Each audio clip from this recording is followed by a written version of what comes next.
and welcome to ELOSOFUMARTAKES. This is our 157th take, live from the Alec Bradley Lone Star Studios of Euless, Texas. I'm your host, Bear and Tripp, as always, and I'm so proud, so pleased, and so privileged to be with you all tonight. This is going to be a fantastic show, 6 times over the amount of fun that we've had the 6 times before.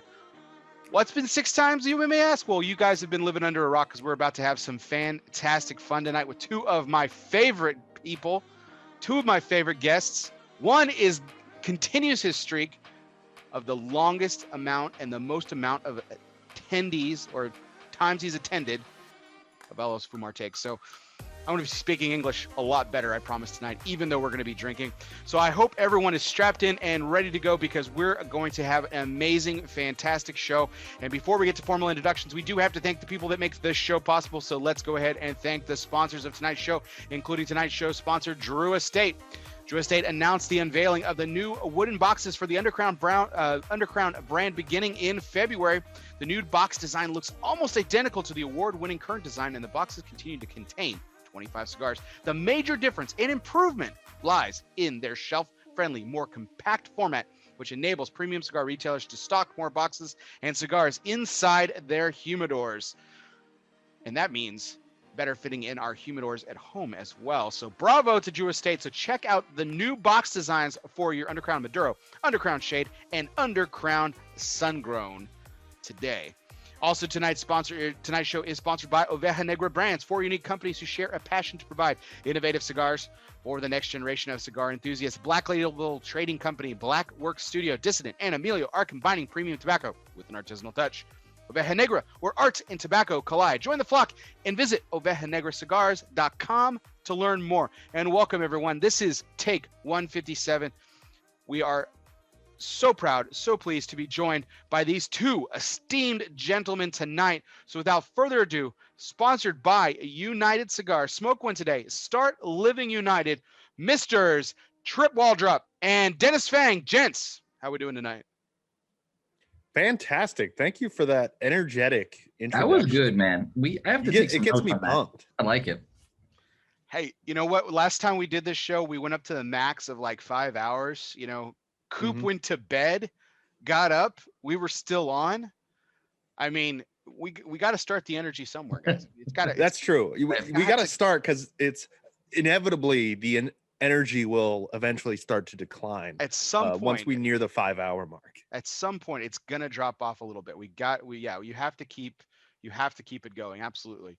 So guys, I'm really excited about this. So I mean, let's kind of get this started with at least the background here. So this is version 6.0.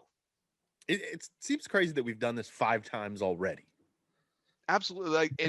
Man. 6 and okay, so full disclosure, we should have skipped 6 and gone to 7 because 6 is like my unlucky number. I don't like the number 6. And I think it proved its point for given the Yes. context of the show. So but let's just give a quick brief background on where we kind of started this and where it's kind of taken off on this show. But it all started with the show that you 2 host. So Tripp, without further ado, for any of our new audience members who aren't familiar with sharing our pairings, why don't you give just a touch of a background there? Sure. So we have a show that airs just before this show on Sunday night, or not quite just before, but a couple hours before, 5 o'clock Pacific, 8 p.m. Eastern, where we choose a cigar and pick 3 things that we think will pair with it. Sometimes it's beer, sometimes it's whiskey. Once in a while it's wine. Once in a while it's soda or coffee or, anything. It can even be food. I've even done ice cream. As long as it's got lactose, Dennis's game. Yes, exactly. I'm totally down. And we pair it, see what we think. And we're on the never-ending journey to find out what pairs best with cigars. It's fun. It's a good time. So, I've been a fan of the show for a while. And so I had the pleasure of meeting you guys a few trade shows ago. Can't believe we didn't have a trade show this year. In 2020, but I mean, it was 2020. So who the heck, what the heck did happen actually in other than Dennis getting married, that happened in 2020. So It happened. But you know, I approached you guys about doing a kind of a take, you know, to use my word, on the show, and so we agreed to exchange blind cigars and regional beers, which is how we kind of got it started. That, you know, just to kind of share, you know, because it's interesting. We have the triangle of the United States. You know, Yeah. Tripp, you're on the West Coast. Dennis, you're on the East Coast, and I'm here in Texas.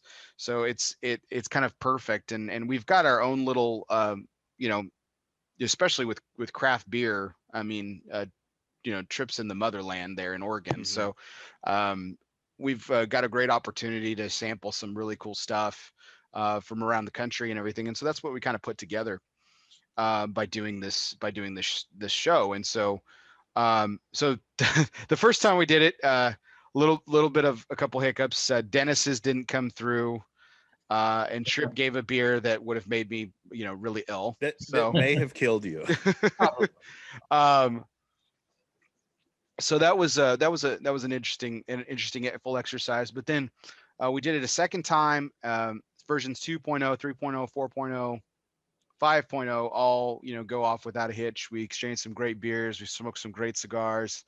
We've guessed the cigars. That's the whole point, right? We put a mystery cigar in front of us. The beer at the time was not a mystery, and so we could talk about the beer, enjoy the beer, and then try to guess what the cigar was. And and that's kind of where we came full circle on tonight's show of 6.0, which was we decided last time that we were going to do not only mystery cigars but mystery spirits. We were going to change it up. We were going to change from beer to spirits because there's just a mountain of you know, distillers popping up everywhere, kind of like the craft boom a few years ago, where there's a brewery around every corner. Now there's a distillery around every corner. I'm not complaining, just stating the facts here. But we thought that would be a really interesting exercise on it. So we have a mystery cigar and a mystery spirit. So don't know if anyone else you know, was living under a rock this week, but some events transpired, namely in the fashion of the North Pole deciding to relocate to my backyard. And really kind of the entire western half of the U.S. Yeah, because you had what? How many inches of snow? It was about 8 inches, but for us, that's pretty apocalyptic. Yeah, I mean, we were 6 to 8, which was pretty. I mean, I mean, to give you an idea, the entire state, first time in history since they started measuring such statistics, first time in history, the entire state, every single county was under a winter storm warning in the state of Texas. For reference, people, the state of Texas is pretty much the same size as continental Europe. Just want to put it out there. That's a pretty big piece of land. The beaches of Galveston had 3 inches of snow on them. And it was snowing in Mexico. Great. It was snowing in Arizona. Yeah. It was snowing everywhere. This is just crazy. It's just absolutely nuts. I mean, I've seen snow like this, but never to the extent of, you know, where it all was. I mean, just insane, just insane. It was just crazy. So that being said, the mail didn't stop working because the mail always goes through, but the mail in our case didn't necessarily go through. It definitely seems to be going slower than normal. Yeah. I've been keeping an eye on the status of the packages I sent you guys, which were sent on Tuesday, which was the first day that I was actually able to make it out of the driveway.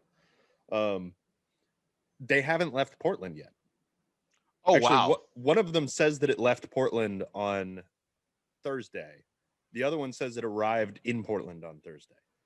Okay. And that's where the trail ends for the moment. So hopefully they make it eventually, but so they haven't even made it across state lines. Not as far as I know.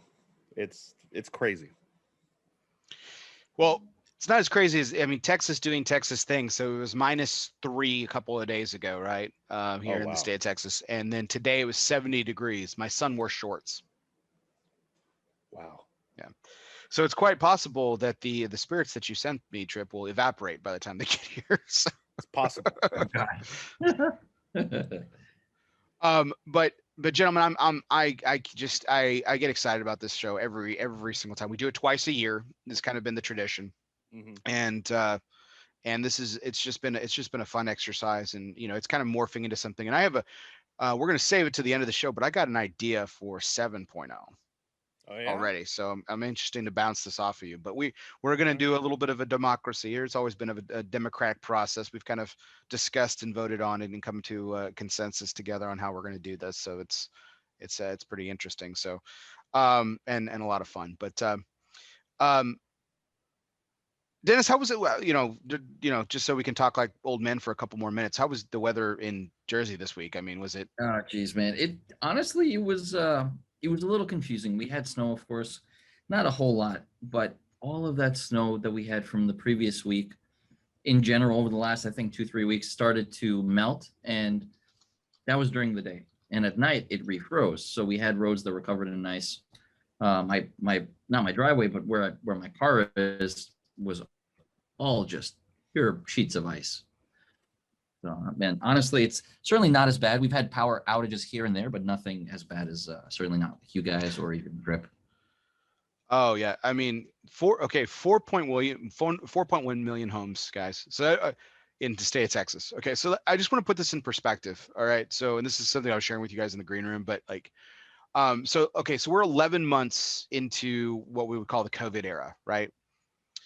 And at this point, I think the three of us have we know maybe a couple of people who have had COVID, or maybe even had it ourselves. And at this point, and so, I mean, it's touched us on a couple of different points in 11 months time. We're talking about 11 months time, right? In less than 1 week, okay, I called 23. I reached out to 23 of my friends and family in this state, in Texas, okay? 23 of my friends and family in the state of Texas, all but 2 of us. And look, my family and I were very lucky. We were very blessed. All but myself, my family, and another family were the only 2 out of those 23 that had power, heat, and water. I mean, that's how widely it affected everyone. It was just crazy. Yeah, and here we've still got a couple towns that are without power. We were without power last weekend for most of the weekend. We got it back for like 6 hours, and then we lost it the next day, and then we got it back for about 8 seconds. The lights turned on while we were sitting there after we put the kids to bed. We were like, yes, this is fantastic. And then everything turned off again. I mean, that's how yeah, go ahead. I'm sorry. Then it was another 3 hours before we actually got it back. But so we're lucky enough that gas ranges are pretty much standard here. So we were still able to at least cook. But we had no heat, no power. We still had water, which was good. But it was, it was like camping in our own house for a couple days, which is weird. That's crazy. That's great. Yeah, we had we have gas in our house, and we lost hot water for a day, and but so we were draining the sinks and we were trying to drip in the middle, just trying to so that way when it did defrost, it would come in. So we lost it for a day. So we're just hoping and praying that it didn't crack something when it finally thawed. Yeah. But we won't know probably for quite some time. But yeah, we were definitely one of the lucky ones. A lot of families, affected by this. So it's pretty crazy, I suppose I could have jetted off with my family to our vacation home in Cancun, but I decided to suck it up. That's my political comment for the night. All right, so kind of roll on here. So I again just really appreciate you guys joining us tonight. So let's get into without further ado, kind of get into tonight's major point. And of course always the major point is brought to you by Barbacoa Cigars. Barbacoa is back, getting ready for the relaunch of the Voyage this month. Can't wait for the cigar to come back because it's been over 3 years, but now with the revamped blend coming out of one of the hottest factories in the industry, Danny Vasquez, excuse me, promises if you like the original blend, you're going to love the relaunch. Stay tuned for more details on how you can enjoy the voyage and never settle. Barbacoa Cigar Company. So, guys, it is the major point. It's time for the major point. So here we go. Starting off. So if you guys did, if audience didn't catch this, only one cigar and one spirit made it. So we got a little bit of a twist to kind of continue the night going after we do this. But it was my cigar that got through and my spirit that got through. So we're going to go ahead and kick things off here. And so we've got the mystery cigar and the mystery spirit. I've poured mine. Has everyone poured theirs? I have poured. I have lit. Awesome. And I'm trying to wrap my head around this thing still. All righty. Well, so let's get some. Let's go around the room here and get some initial thoughts. Denis, you've been always one to kind of pick apart the vitolas that I've not in a bad way, but you've been pick apart the vitolas that I usually send. So what do you think of this particular cigar that I've decided to send you? I mean, the first thing I noticed was the ring gauge, and correct me if I'm wrong. We're looking at a 60, right? I was thinking 56-ish. It's pretty close. It's pretty close. It is a 60. I was thinking about length there for a second. It is a 60. Oh. It is a 60. Yeah. You got me nervous. I'm like, man, if this is not a 60, I should stop smoking. No, for 2 seconds, I thought it was and Tripp stumbled me there. I thought it was a 58, and then it's a 5 inches, 5 inches by 60. Okay. So. I can tell you this. Immediately, completely off the bat, the first light, the first thing that hits me is some crazy kind of stone fruit flavor. That was really strong. Also, to be fair, I have to preface this by saying that I had a couple of cigars today, and on top of that, my lips are really badly sunburned from snowboarding, so everything just hurts. I'm trying very hard not to touch it, but I want to smoke it and I want to touch it and taste it. He's just giving excuses before he nails it on his face. I'm trying to feign ignorance here. But yeah, man, what really I'm trying to nail down right now is if the spice is from the cigar itself or it's from the burn of my lips on the cigar because I burnt my. That's where I'm at. I think this cigar definitely has a spice to it. So as I said in the green room, the construction to me says, specifically the cap, says Dominican or Honduran. I'm thinking more Honduran at this point. Interesting. But it's really well constructed, like very, very smooth lines, smooth wrapper. The head is just a little, I don't know if I would say sloppy, but it's not a perfect cap like you sometimes see. But then the spice, on the other hand, I get some definite like Nicaraguan style spice from this. In addition to that, like that fruity sweetness that Denis was talking about, there's a little bit of like a meatiness to it, like that savory element. It's hard. We talk about these flavors. It's really tough because it's true. A lot of different tobaccos tend to have very similar. We talk about the bready notes. You talk about the nutty kind of flavors, and this definitely has a really wide portfolio of flavors for me. I get a lot of different flavors from it. I was initially getting kind of a almond kind of note. It's this kind of earthy flavor that reminds me of dried almonds, specifically like the skin of the almond, like that slightly earthy, salty flavor. I've always found that this cigar's nuttiness really comes through, and I agree with you on that, Tripp. I think you're spot on with that. I've always felt that it always comes through, particularly with the cigar, and so I think when this blend was created, I think it took into account the specific tobaccos used, and I think that nuttiness was part of the within the brainchild of this particular blender. and how they used it to blend these other tobaccos into getting this flavor component of it. So, initial thoughts on the spirit. I've only taken one sip. It reminds me so far of kind of a mix between Scotch and bourbon. It's got the sweetness of a bourbon, but that and like those kind of molassesy characteristics, and then it's got kind of the honey element that I get from some Highland Scotches. Isn't it interesting how Highland Scotches have that honey element to it? Oh yeah. I mean, because that's like quintessential Highland. If I'm not absolutely.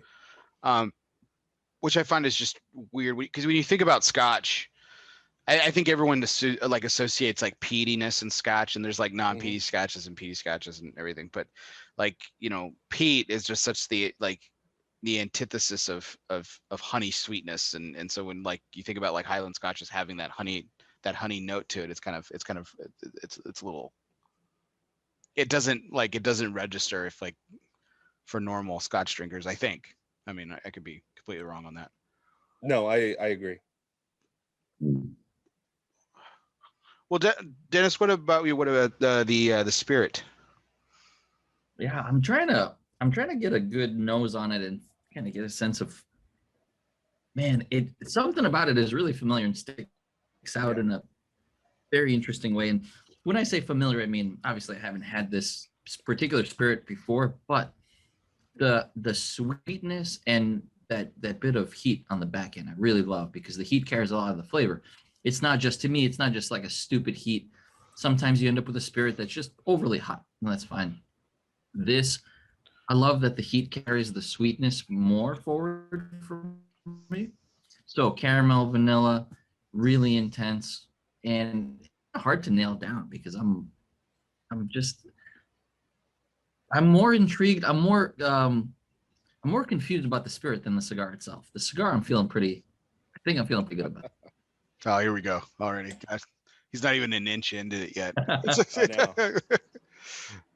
I think, I mean, because I know I nailed the Habaro a couple on 4.0 to the T. I had the factory, the manufacturer, and the brand owner on yours last time, Tripp, but I missed it. It was Caldwell, but it was the last czar. I had chosen the Mad MF. Yeah. Yeah, you were so close on that one. But Dennis is like hit it almost every single time, like at least one, if not both, in the neighborhood. Yeah, I think I've got one, something about it. But I have to say though, all things aside, speaking to the way that you pair things, we have to give some credit to your pairing and your overall taste profile when you put stuff together, because I can tell that you really you put some time and thought into this. I'm digging this pairing together. The spirit and the cigar is working great. Oh, good. I'm glad you enjoyed. Yeah, no, I think if I should write this stuff down, because then I could be, actually professional about it. If memory serves, I believe I've been voted the best pairing every single time. Yeah, I believe so. Yeah. Not necessarily the best beer like it, or the best cigar, but the best pairing. So, and I think you're going to take it home again tonight. Yeah. Confident. Yeah, I'm insanely confident that that's going to happen again. So I'm going to take the crown for 6.0. But let's talk about pairings for a second here and how we actually go about this kind of strategy here. So when in the past, when you guys, for this show specifically, not for sharing our pairings, but for this show specifically, do you grab the beverage first? I know we don't want to give away what you guys chose what you all put in the mail and everything, but like, did you choose the beverage first and then went to like your lexicon for selecting a cigar, or did you flip that? I almost always do it that way. Okay, where so I choose a pairing and then I choose the spirit, the beer, whatever it is, and then try to figure out a cigar that usually has some kind of flavor overlap, and then also add some complementary element to that. Okay. Yeah. Same for me. So okay. I do it too. That way. I think, and I think it for me. I don't want to speak for you guys, but for me, the reason I do that, not to sound verbose here or anything like that. My my uh my my my lexicon, my tasting for cigars is so much more superior to beverages and spirits. So like if I smoke the cigar first, and I'd be like, it's hard. I mean, I could certainly get there, I think, but like it would be hard. It's not as easy for me to like pick up a beverage and be like, oh, you know what, this cigar would go great with this, for me. Mm-hmm.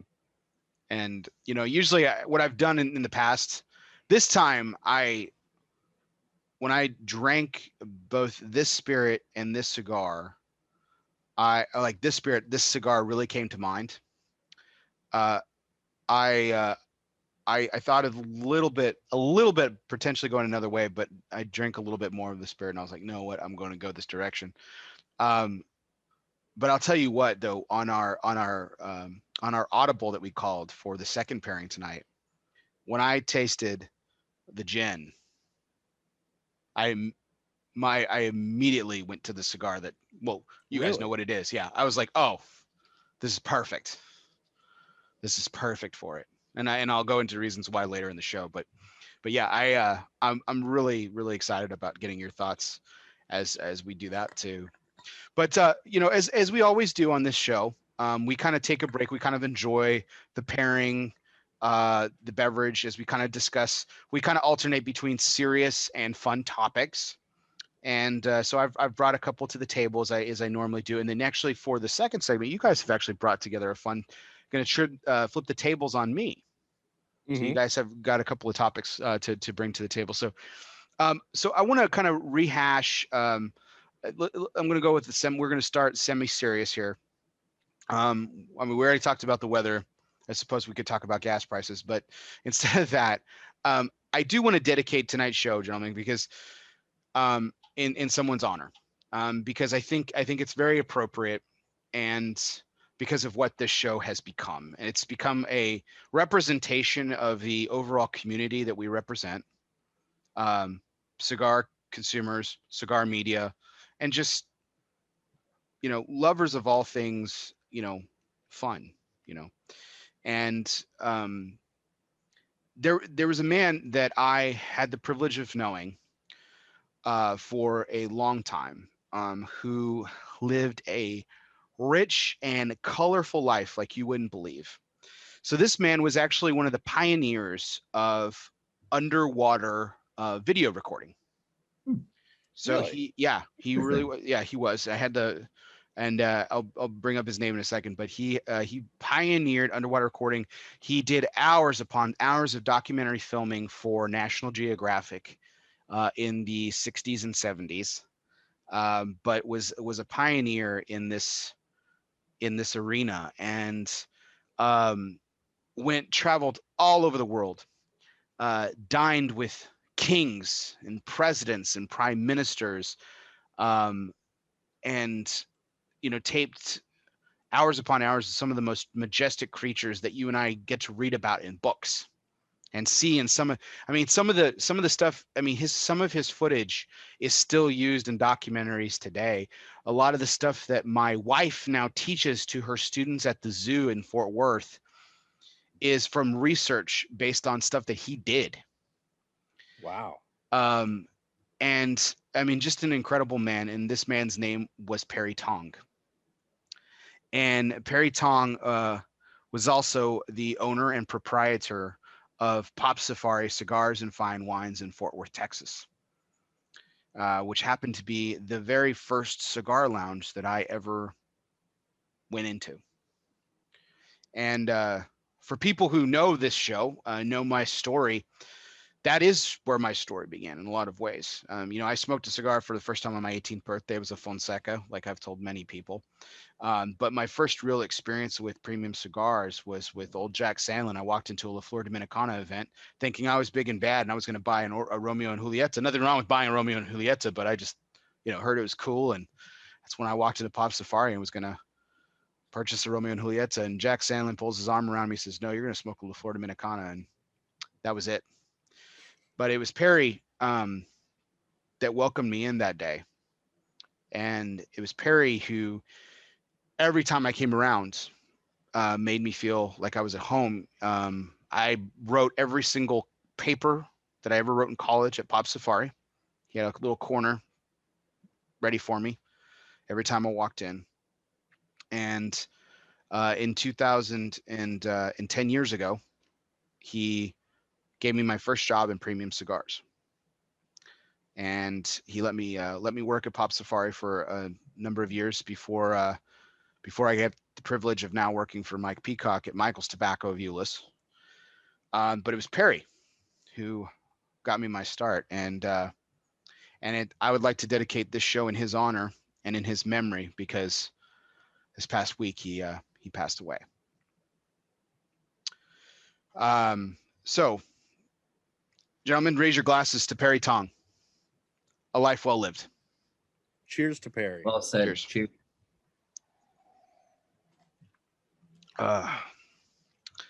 So I wanted, like I said, semi-serious in the agenda for this, gentleman, because I wanted to turn this into a positive note in the wake of his death. But what was the first cigar lounge that you ever did? There's got to be a story there. It could be short, it could be long, but I want to get your takes on your first lounge experiences. So Tripp, I'm gonna start with you.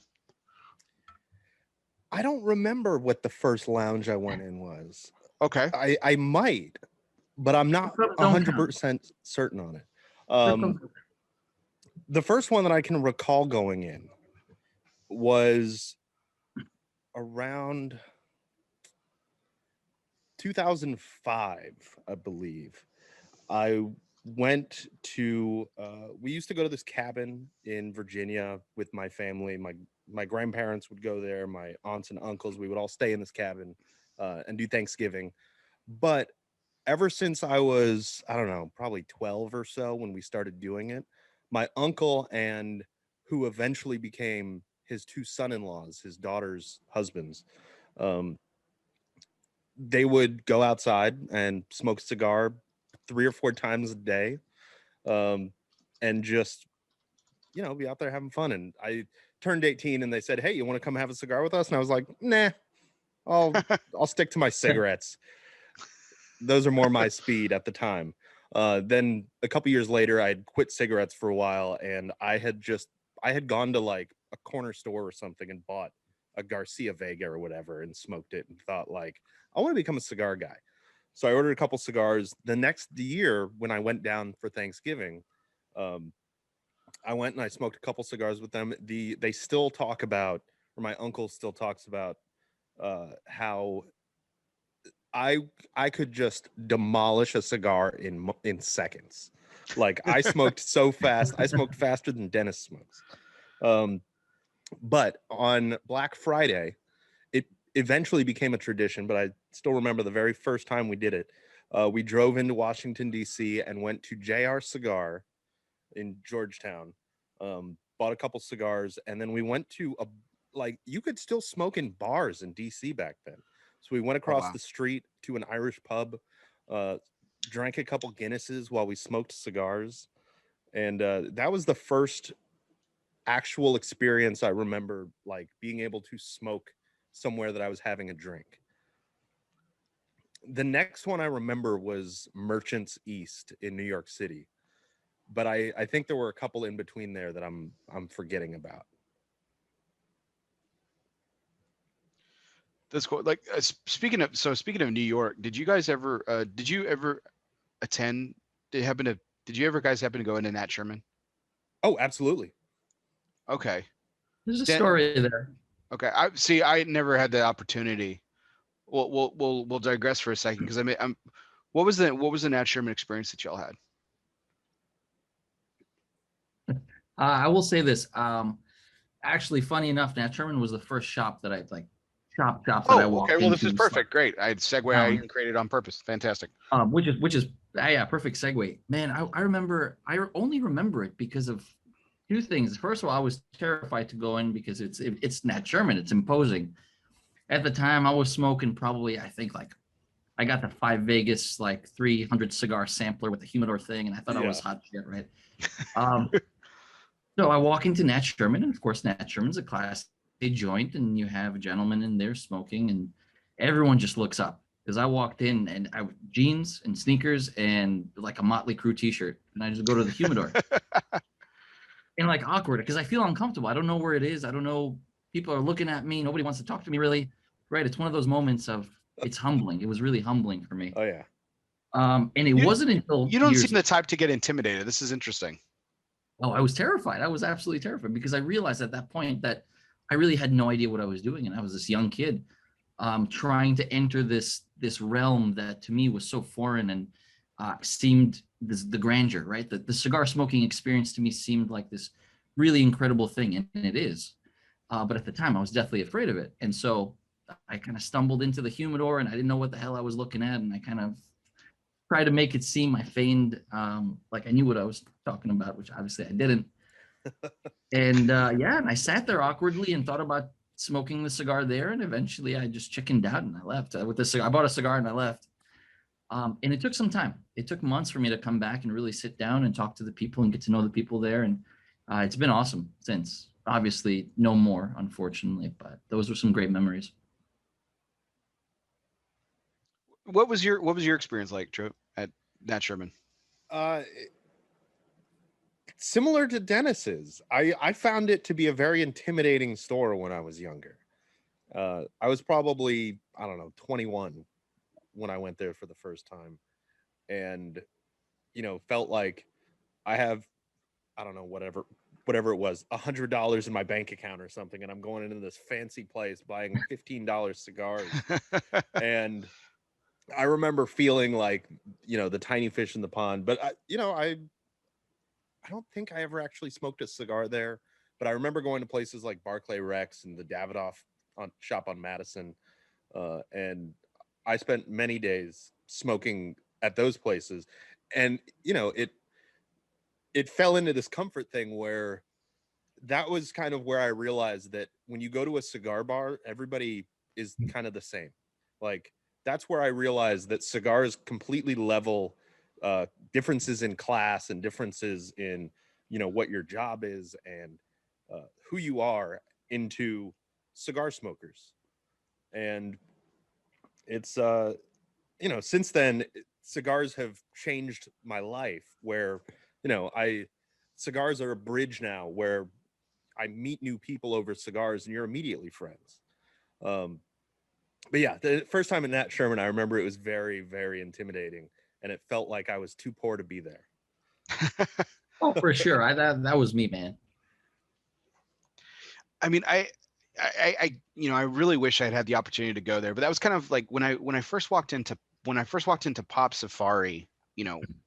Go back to my story for a moment.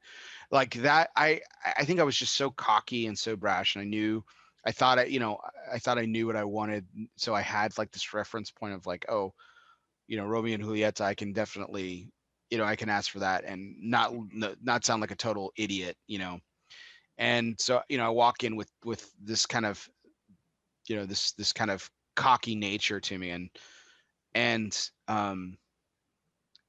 they just kind of brushed that aside and welcomed me in, and it was just so it was such a family, an instant family, kind of thing. Yeah. It was just it's incredible. We've said it countless times on our shows, countless times in conversation. Well, you just said a moment, Trip. It's just like the greatest equalizer on the planet is a cigar. Yeah, absolutely. So I think that it kind of begs. I've been asking this question towards the end of my show about like, okay, so now we've entered into the vaccine has now been released, and so now it seems to be the what we're all hoping is the beginning of the end of this COVID era, right? And one of the things I'm looking forward to is just sitting in a lounge again, and just without any kind of reservation at all, and just being one with the cigar family once more. I think that's Yeah, I agree. So, what? Okay, so to kind of take a play off of the same thing. So, like, okay, so that was y'all's first experiences. I don't want to say favorite because that just like there's probably so many to count. But what's if you can pull a memory, like what is one of not the most memorable, but what is one of your most memorable cigar lounge experiences? Like, where did you go? When did you what did you pop in? Do you remember what you smoked? Dennis, do you have a story? Yeah, man. A company that I used to work for previously, we'll call it pre-COVID. When I first started, I found out that pretty much everybody on the team, all the guys on the team, they loved cigars. They're big cigar nuts. And one day they did, I think probably I was 2 weeks in, we all decided to go out to, oh man, what was it called? Carnegie Club in New York, which is in and of itself, it's a pretty snazzy, cool, hip kind of spot, right? That's one of those not milestone. It's one of those, what do you call it, Trip? What's the English word for it? And our first English word. Asking well, it's one of those places you have to go, right? When you're in New York, you have to visit it at least once. So we went out to have some cigars and drinks there after work and hanging out with probably, I don't know, 15 or 16 people from the office. I ran into Matt Booth, and then I ran to Lars Tiedens. And it was just after that, man, the whole night just exploded into this fever dream of hanging out and smoking and catching up. And it was just wild for me. It was really cool. Gosh, Lars Tiedens and Matt Booth. I can't imagine being in the same conversation with those two guys. Yeah. Like that's a roller coaster ride in itself. Oh, it was a night to remember. Honestly, it was so awesome, and just off the cuff like that, right? Not expected. I mean, that beats any amusement ride, like hands down. I mean, was there any like coherent thought whatsoever through the string of conversation, or did it just bounce around so much that you don't even remember? Man, it was basically very, very bouncy. Yeah, to your point, man. It's because they play off of each other very well, and you know Booth, man. Everybody knows the way he rolls, and you just kind of have fun with it, and you don't just sit down and chat. You're on an experience. To your point, you're on a ride, and you enjoy as much as you can. That's how it is with both of them. When you're in a Absolutely. conversation with either of those men, you hold on and the conversation goes where it goes. You hold on for dear life. Yeah.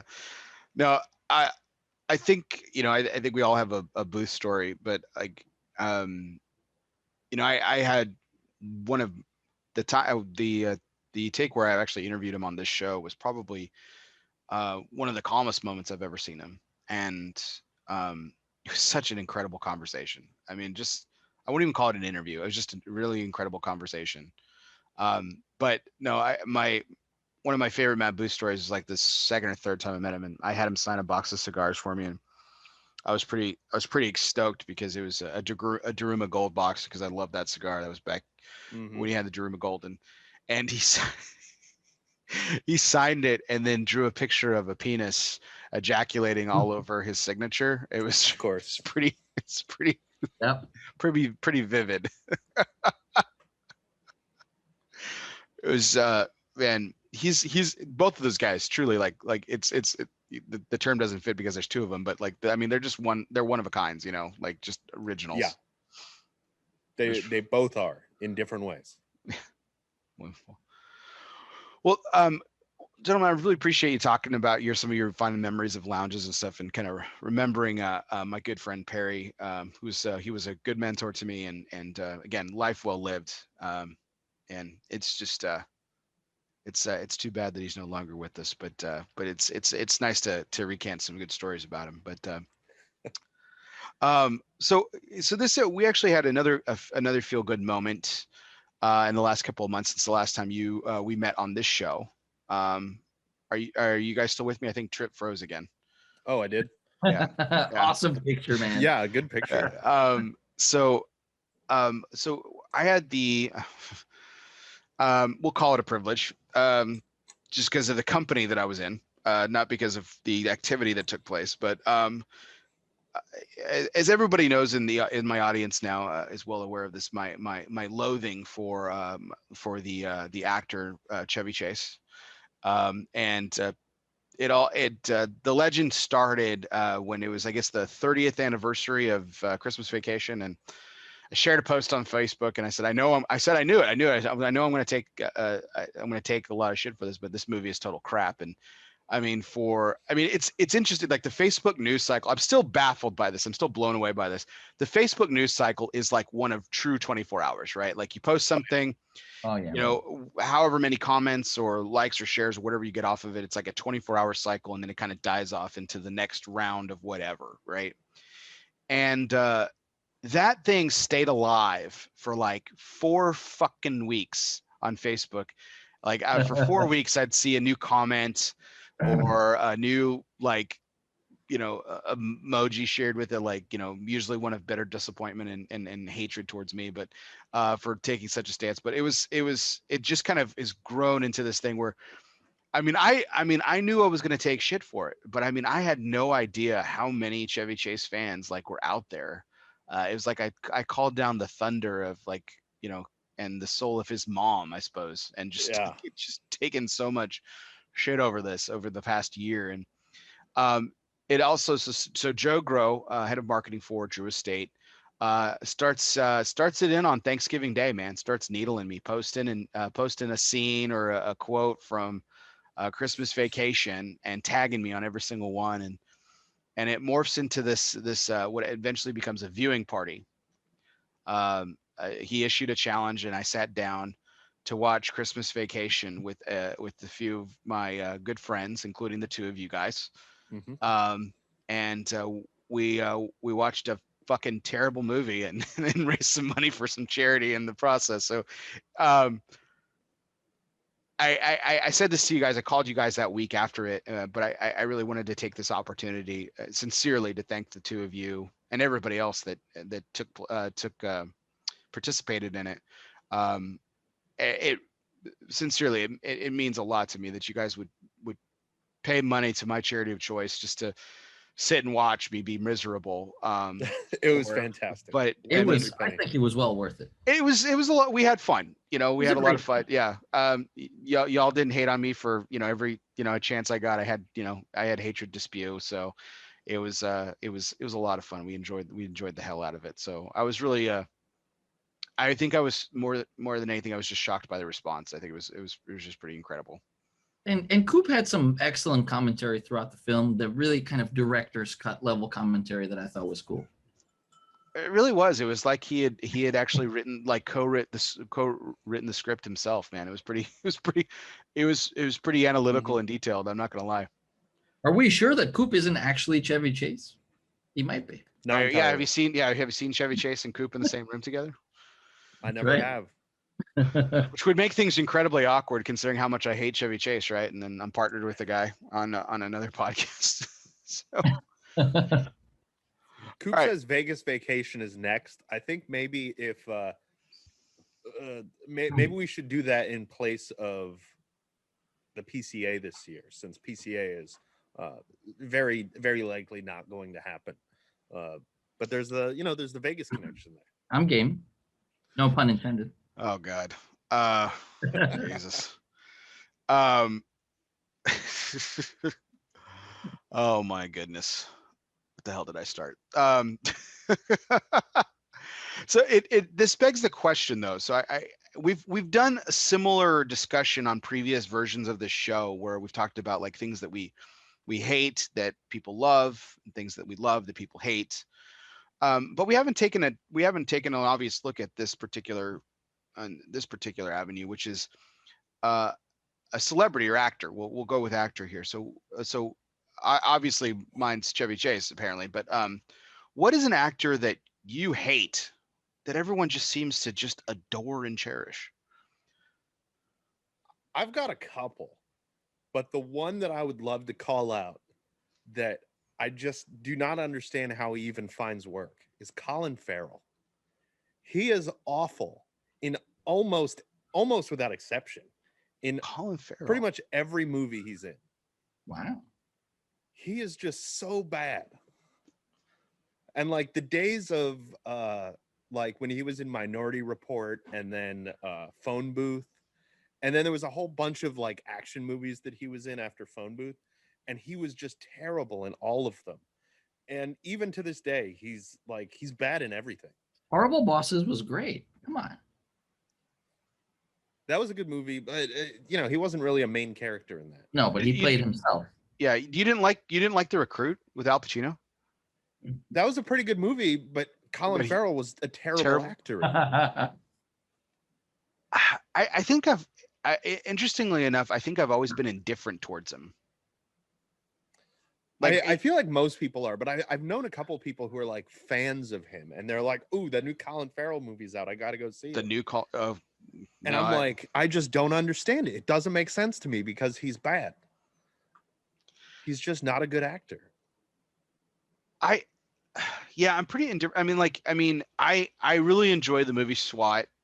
Not because of him, even though he's like the main character in it. But like, I think Jeremy Renner as a villain is just fucking incredible. That was a good movie.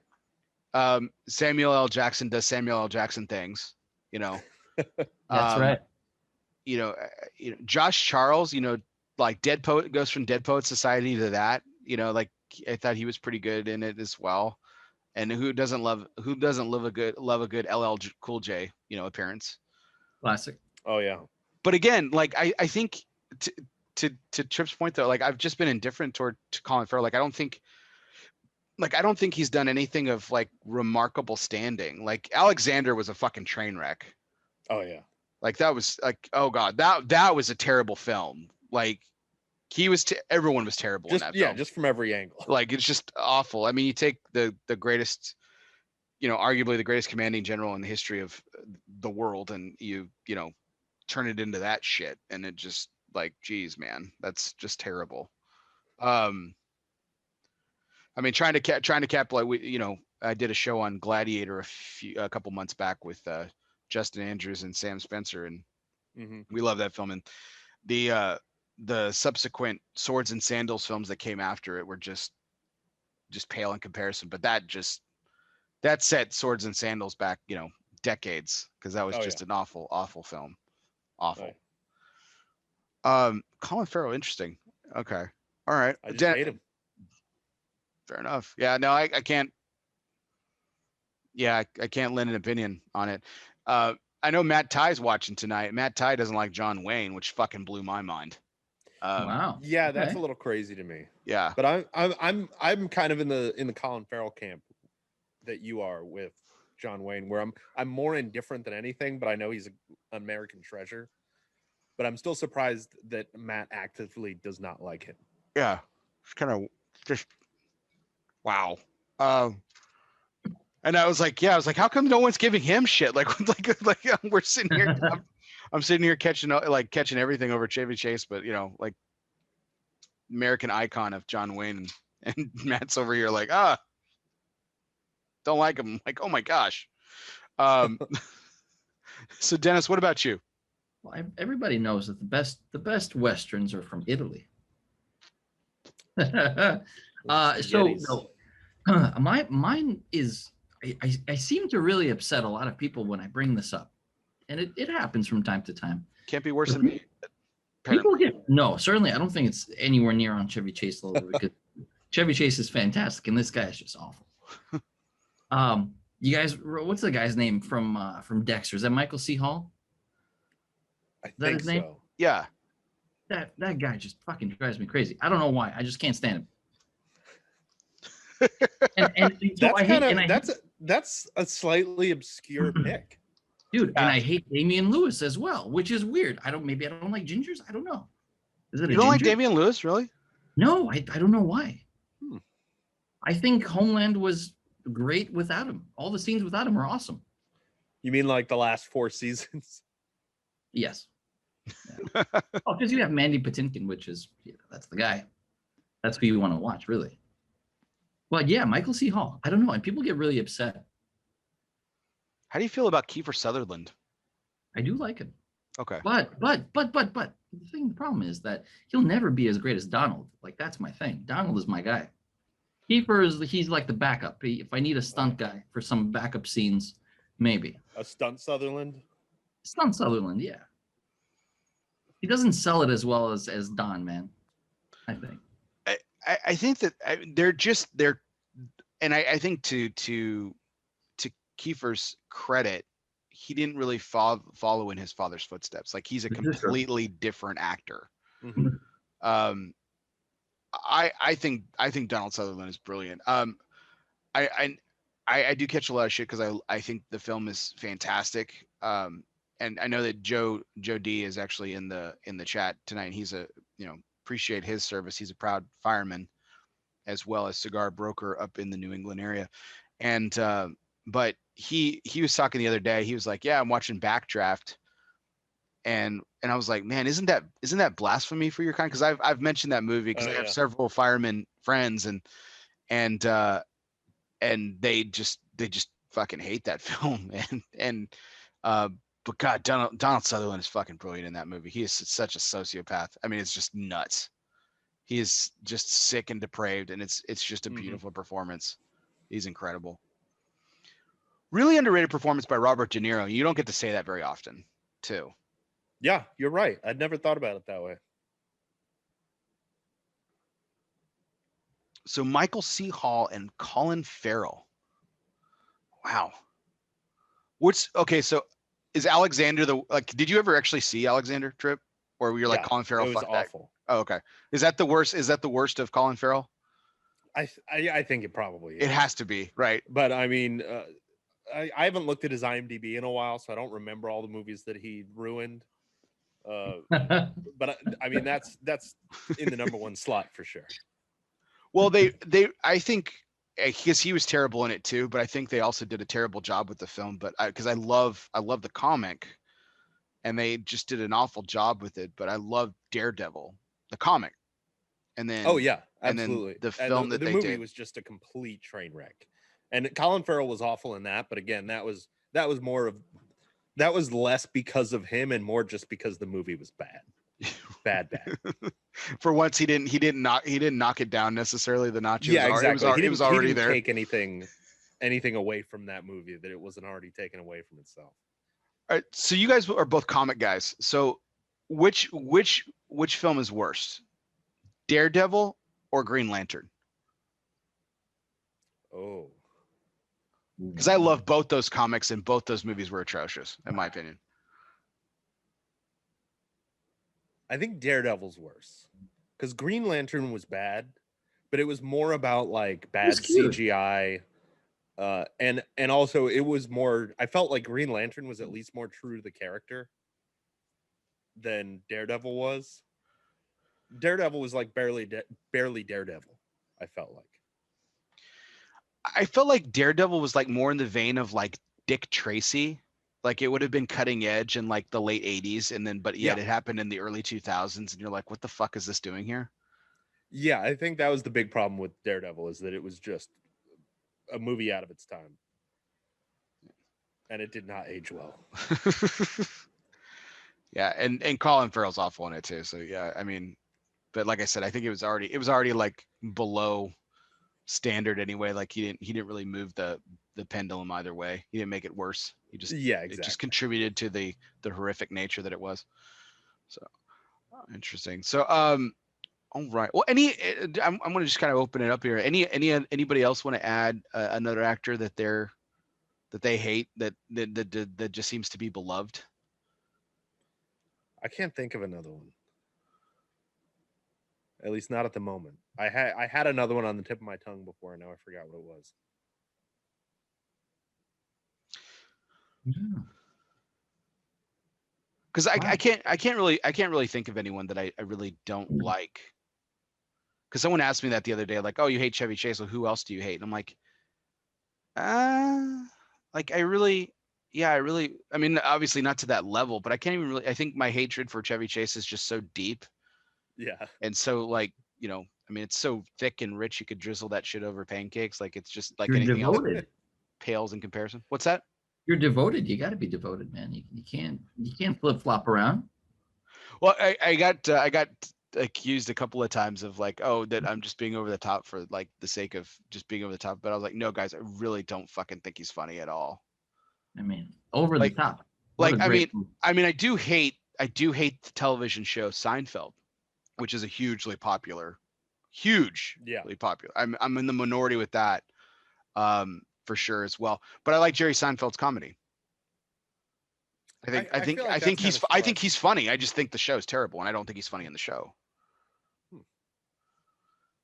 Because like he does those bits, like a personification of a lot of his jokes. But and that everyone tells me that it baffles me because like the stand up that he would do to like I think he does an intro and a closing. Yeah, like right? the cutaway stand up. Yeah. I thought those were the funniest parts of the show. You know, but I maybe it was just a culmination of the characters and stuff.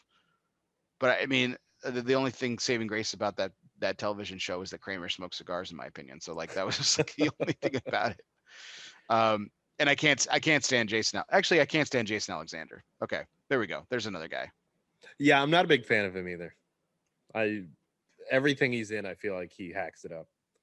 Well, the idea of him actually like apparently him getting some like in like every other episode and like having a bunch of women and stuff like they were all like failed miserable attempts at his sex life, but it was just like the idea of a woman wanting to sleep with that man just kind of like makes me puke still to this day, like makes me throw up in my mouth a little bit.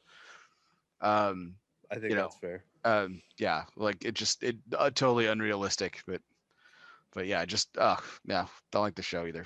It's terrible. But I know I catch grief on that one too, but not as much though. I feel like the Chevy Chase thing has kind of taken on a life of its own. It's really interesting. Oh, Matt Ty says Amy Schumer. Yes, I completely agree with that. She is just a bad actress and not funny. Kind of indifferent towards her too, but yeah, I mean, I'm like, yeah, there's nothing. I tell you what Amy Schumer reminds me of. It's like I think Amy Schumer really wants to be like Eliza Schlesinger, because Eliza Schlesinger is funny.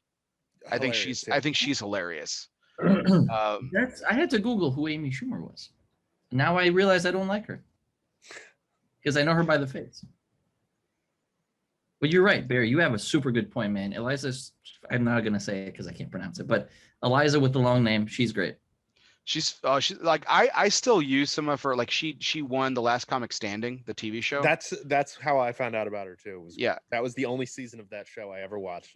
She was fantastic. And she was fantastic. I still, honest to God, I still like, and I credit her for it, but I still quote some of her comedy from that series.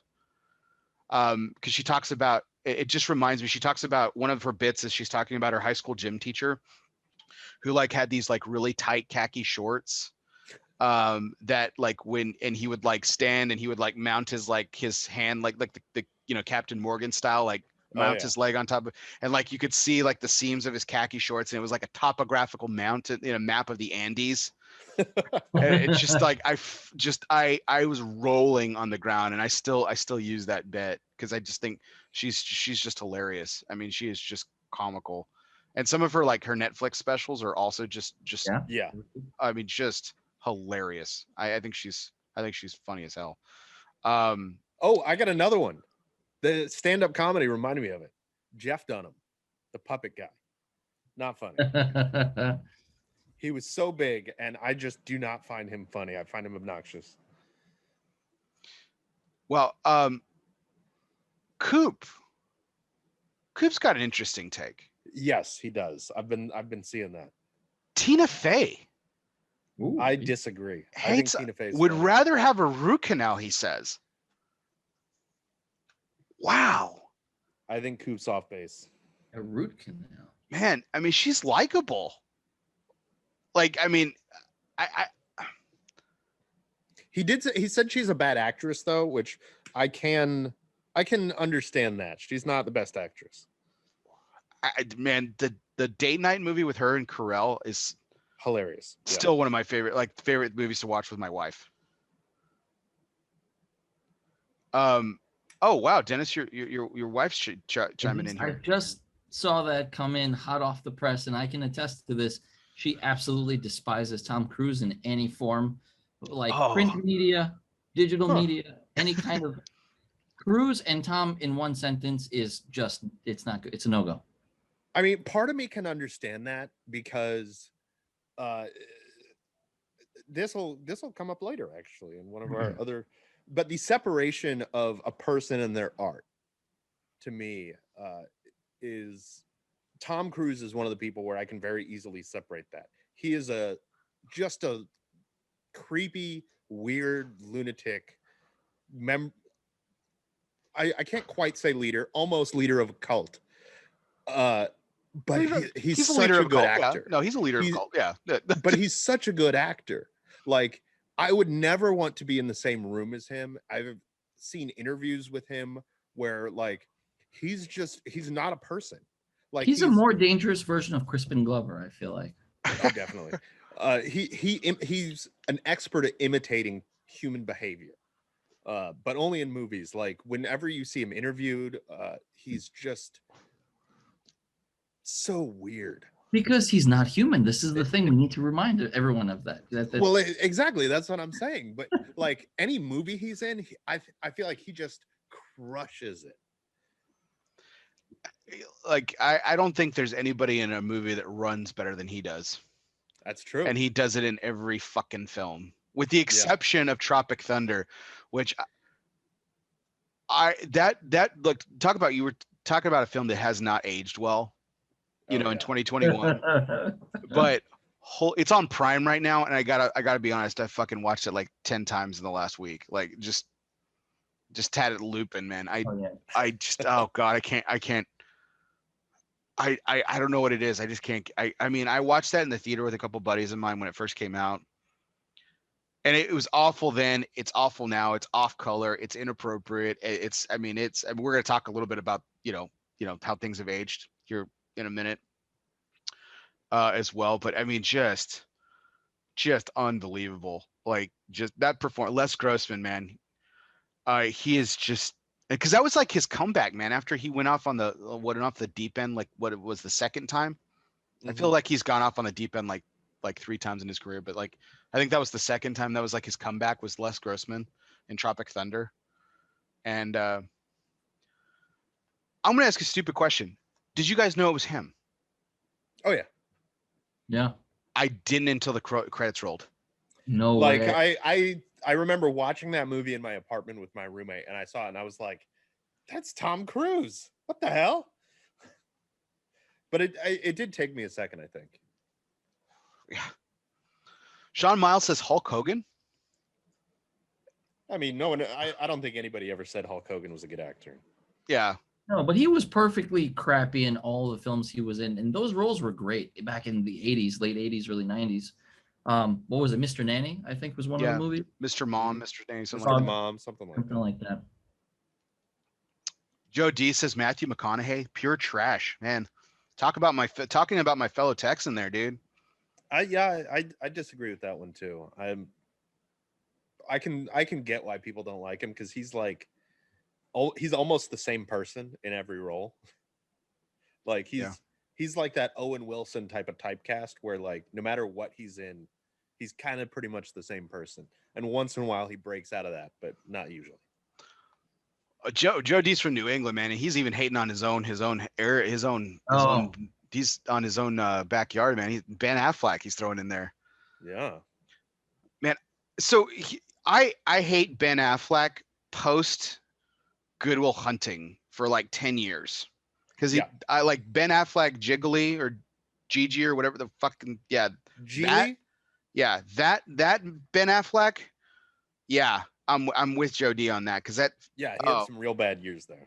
Yeah, but Paycheck. Yeah, Reindeer Games. Reindeer Games. Ben Affleck, The Town. That was his big comeback. Like, that movie is unbelievable. And oh God, shit. The movie he did that he directed about the hostage rescue out of Iran. Argo, yeah. Fuck Argo, fuck yourself. Yeah. Argo, fuck yourself. Yeah. Great I loved film. Reindeer Games, by the way, just so you know. Don't hate me. I loved Reindeer Games. Yeah. I watched it when it came out. I was young. I thought it was snazzy for the time. Didn't age well. Yeah, I think Matt Ty's got a point. He's gotten better with age. He's like a great director. I think Ben Affleck proved his point when him and Matt Damon wrote Good Will Hunting, that he understands film, and he is far superior behind the camera than he is in front of it. Yeah, I think for the most part he is too. He stars in his own movies though, so he ends up on camera. But I do agree, it's more about his writing and direction than it is about his acting that makes those good movies. Yeah, I think the casting in Argo specifically was just incredible. Like, I thought John Goodman was great. Alan Arkin's fantastic. These rising stars that he casted to be the hostages, and I can't think of any of them by name, but they've been in several films. Like, they're those that guys and gals. Yeah. You're like, oh yeah, I've seen them in that, and they're really good. They're just really good actors and actresses. I thought they were really well done. Kyle Chandler makes a nice little cameo, kind of small appearance in that film. I think he's really great. But yeah, Bryan Cranston's in Argo too. Who doesn't love Bryan Cranston? But yeah, no. Yeah, I think Argo's a fantastic film. That's great. I love when the chat gets going on this stuff. Like, you could just start rolling. Like, me too. This is how the show ends up being 5 hours, guys. Yeah, exactly. But well, that's I appreciate y'all throwing y'all-self into the fire along with me. On, of course, no one said anything as bad as Chevy Chase apparently, so no one's lighting the chat on fire. We didn't get anybody up in arms. Yeah. Serious, man, calm down the thing. I equate it to this tweet that I did when Twitter was like young and hot and stuff, and I remember getting on Twitter, and I was when I first started getting on Twitter, I started talking about cigars, and that's what I was using Twitter for specifically, was about cigars. And I remember when weed was being considered, this was far back, was being considered to be legalized in the state of New York, right? And this was after the smoking bans, and this was after the soda bans. Mm-hmm. And I remember stating, I was like, it was this article that I read, that I think it was the New York, I don't think it was the Times, it was the Post maybe, or something like that, and I shared it on Twitter, and I said, so let me get this straight. This was my comment, and I fully fall on the sword on this. I mischaracterized what cannabis is or what marijuana is, because I said, let me get this straight. Soda and narcotics bad, or good, or no, excuse me, narcotics good, soda and tobacco bad. And I got so many retweets and so many tweets off of that fucking thing. Like, it was just insane. And not one motherfucker says anything about tobacco or anything like that. Everyone just railing on me for railing on weed. It's not a narcotic. It's less dangerous than this, and it does this. Like, I mean, this was like 10 years ago, guys. Like, yeah, like, not today. Like, I mean, if I said that today, like, holy crap. Like, I mean, we would have had people with their, they would be, they'd be posting like, yeah, you would have had a protest outside your house by now. Yeah, I know, seriously. Led by Riste of JSK, with his nugs band. He'd be handing out nugs to everybody in the crowd. So,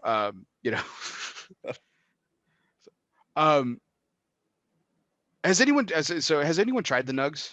You guys have tried it, right? Yeah, I've smoked the green one, not the purple one. So it's nothing against Riste, and it's nothing against JSK or anything like that. I think he makes some really great cigars. I'll never smoke the nugs.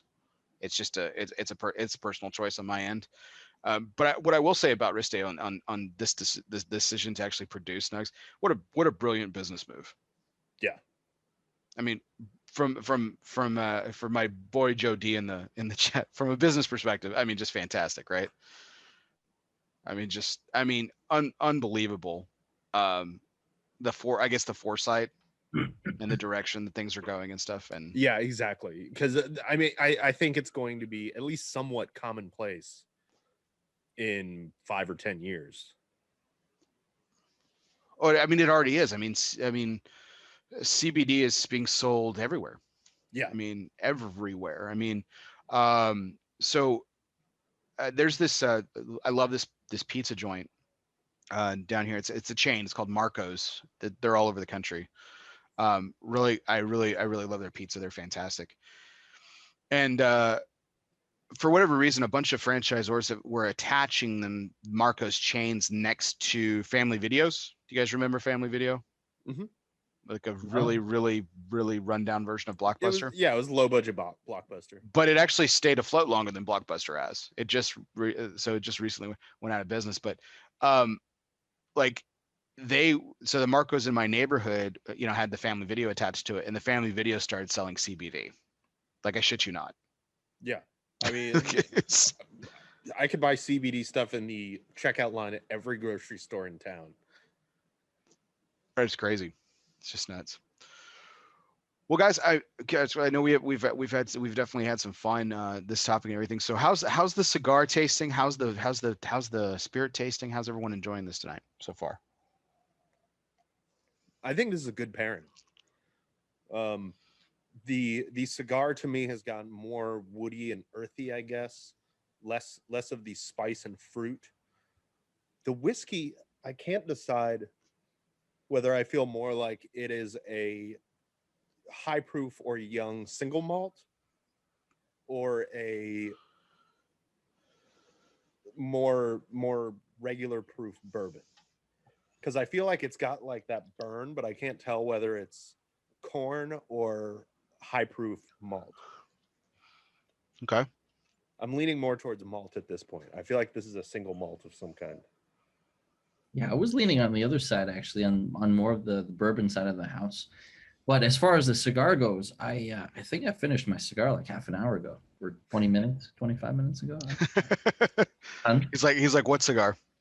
I'm kind of waiting for you guys to catch up. No rush. I'm just here. Did you already start your other spirit with it before you finished? No,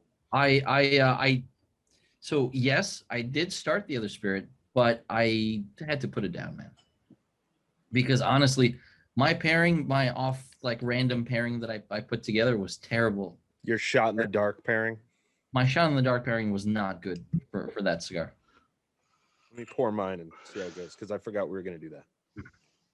Yeah, and it's one of my favorite spirits, and I feel awful for even saying anything terrible about it, but they just did. Sometimes it doesn't work, and that's okay. Joe D's smoking a Casa Cuevas Natural Reserva and some Basil Hayden. Basil Hayden, man. I think Basil Hayden gets more underrated by the year. Really? Underrated. Like, actually, I guess that's true, because a few years ago I felt like a few years ago it was very overrated, and then over the years it's kind of the hype train has slowed down a little bit, which I think has been a good thing for it, because I feel like 8 years ago or so, like, people were crazy about it and they thought it was the best thing since sliced bread, and it's always been solid. But I think I sort of agree with what you're saying. You know what bourbon that I think is very good and I really like it, but I fucking hate how much everyone talks about it? Oh boy. Is Blanton's. Oh, yes. Dude. Yes. Absolutely. Yeah. On the same page. 3 for 3. Oh, that's scary. Yeah, it's become the most overrated bourbon, like second to maybe Pappy Van Winkle. But that's only because people haven't had it. Like, Pappy Van Winkle people want because of the hype. Right. Blanton's people think it's amazing because of the hype. Yeah, I think there's better bourbons. I think it's very good. Like, if someone poured it for me and I was like, yeah, would you like some Blanton's? Absolutely. Are you kidding? Yeah, of course. But yeah, I just think it's overrated. Yeah, that's the thing. It's not bad, but it's overrated for sure. Yeah. Interesting. Okay. So how do we want to do this? We want to talk about, since we're pairing the cigar with another spirit, and Dennis has already long finished it and he's moved on to bigger and better things already. Do we want to talk about the spirit and then kind of talk and then take some guesses on the cigar after we've done our second pairing with it? Sure. Okay. All right. So, okay. Well, okay. So, all right. So Dennis is leaning towards the, I don't want to mischaracterize your comments there, Dennis. You were saying, Tripp thinks it's a single, single malt. And then you're thinking it's more on the corn side. Yeah, I'm leaning pretty heavily on the corn, especially the remnants in the glass, the little bit in there. Just I'm getting something out of there. Maybe I'm wrong, but After I tried my other pairing, I think you're onto something. I think I'm leaning more towards corn, but I'm still going to go with single malt just so that if Dennis is wrong, I'm right. I mean, Or at least more that being right. said, honest to God, man, you could tell me right now that this is just fermented piss water and it's fantastic. Whatever it is, I love it. It's pronounced Pisswasser. Pisswasser. Pisswasser. So I was really excited to grab this particular whiskey and pair it with the cigar, simply because I find it's one of the more approachable whiskeys here in Texas. We talked it privately off the air when we were kind of setting up the show. You got to sample Balcones when you were down here, Tripp, and I think you've had it too, Dennis, right? Balcones. I've had a couple of expressions. Yeah. Yeah. Which is they do some incredibly unique stuff. I mean, clover honey and some other wildflower honey. My apologies, and some other turbinado sugar. I mean, making whiskey more sweet by adding turbinado sugar to it. I mean, Jesus Christ. Balcones is one of those unique things. But what I was really excited about with this particular whiskey was just that, and reason why I chose the cigar, which we'll go into a little bit more later, was the sweetness of this particular whiskey. Now, this is actually a limited edition version of the original. The original, if you can believe it or not, I know you guys got some really nice sweetness off this spirit. The original actually is much, much sweeter. Really? Yeah. I mean, it's like drinking straight caramel. I mean, it's just crazy. Now, you mentioned the molasses flavor. I find that there's more molasses to this. There's a little bit more of almost like that anejo rum to it, because it has that sweeter component. Dennis mentioned the heat behind it. So this what you're tasting is actually 100 proof. That makes sense. Wonderful. Okay. So it's a single barrel expression. Oh. Right. So do you want to go ahead and do the reveal? Let's do it. All right. So it is actually a limited release of 1835, single barrel. Wow. This is bottle number 211 of barrel number 3726. 100 proof, single barrel. So interesting enough. So this is North Texas Distillers. They do a lot of stuff. I'll list them off here in a second. But this is bottled by 1835 Spirits here in Lewisville, Texas, which is actually just up the road from me. The neighboring town to now Flower Mound, which is now home to Ben Lee of Stogie Review. And North Texas Distillers makes a lot of different brands, which like I said, I'll go into in a second. And then 1835 is their bourbon. Now it was distilled in Kentucky, made from the old Kentucky recipe. What a lot of people view as the pure version of bourbon, and then it was bottled here in Texas. So they used obviously charred oak. They describe it as a rich aroma with full-bodied finish, bold, reminiscent of the independence of Texas is known for. Come and take it. Yeah, great tagline. This also this sparked an interesting discussion that I wanted to have with you guys. So when Texas started distilling or providing whiskeys, they couldn't just put out a whiskey right away. Obviously whiskey has to age.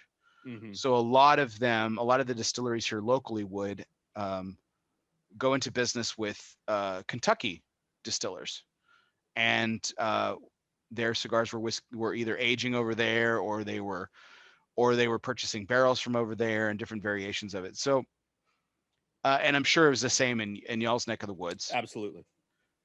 So how do you feel about the overall practice of claiming an Oregon distillery, a New Jersey distillery, a New York distillery, a Texas distillery, but the whiskey is actually not from there, not made there, not aged there?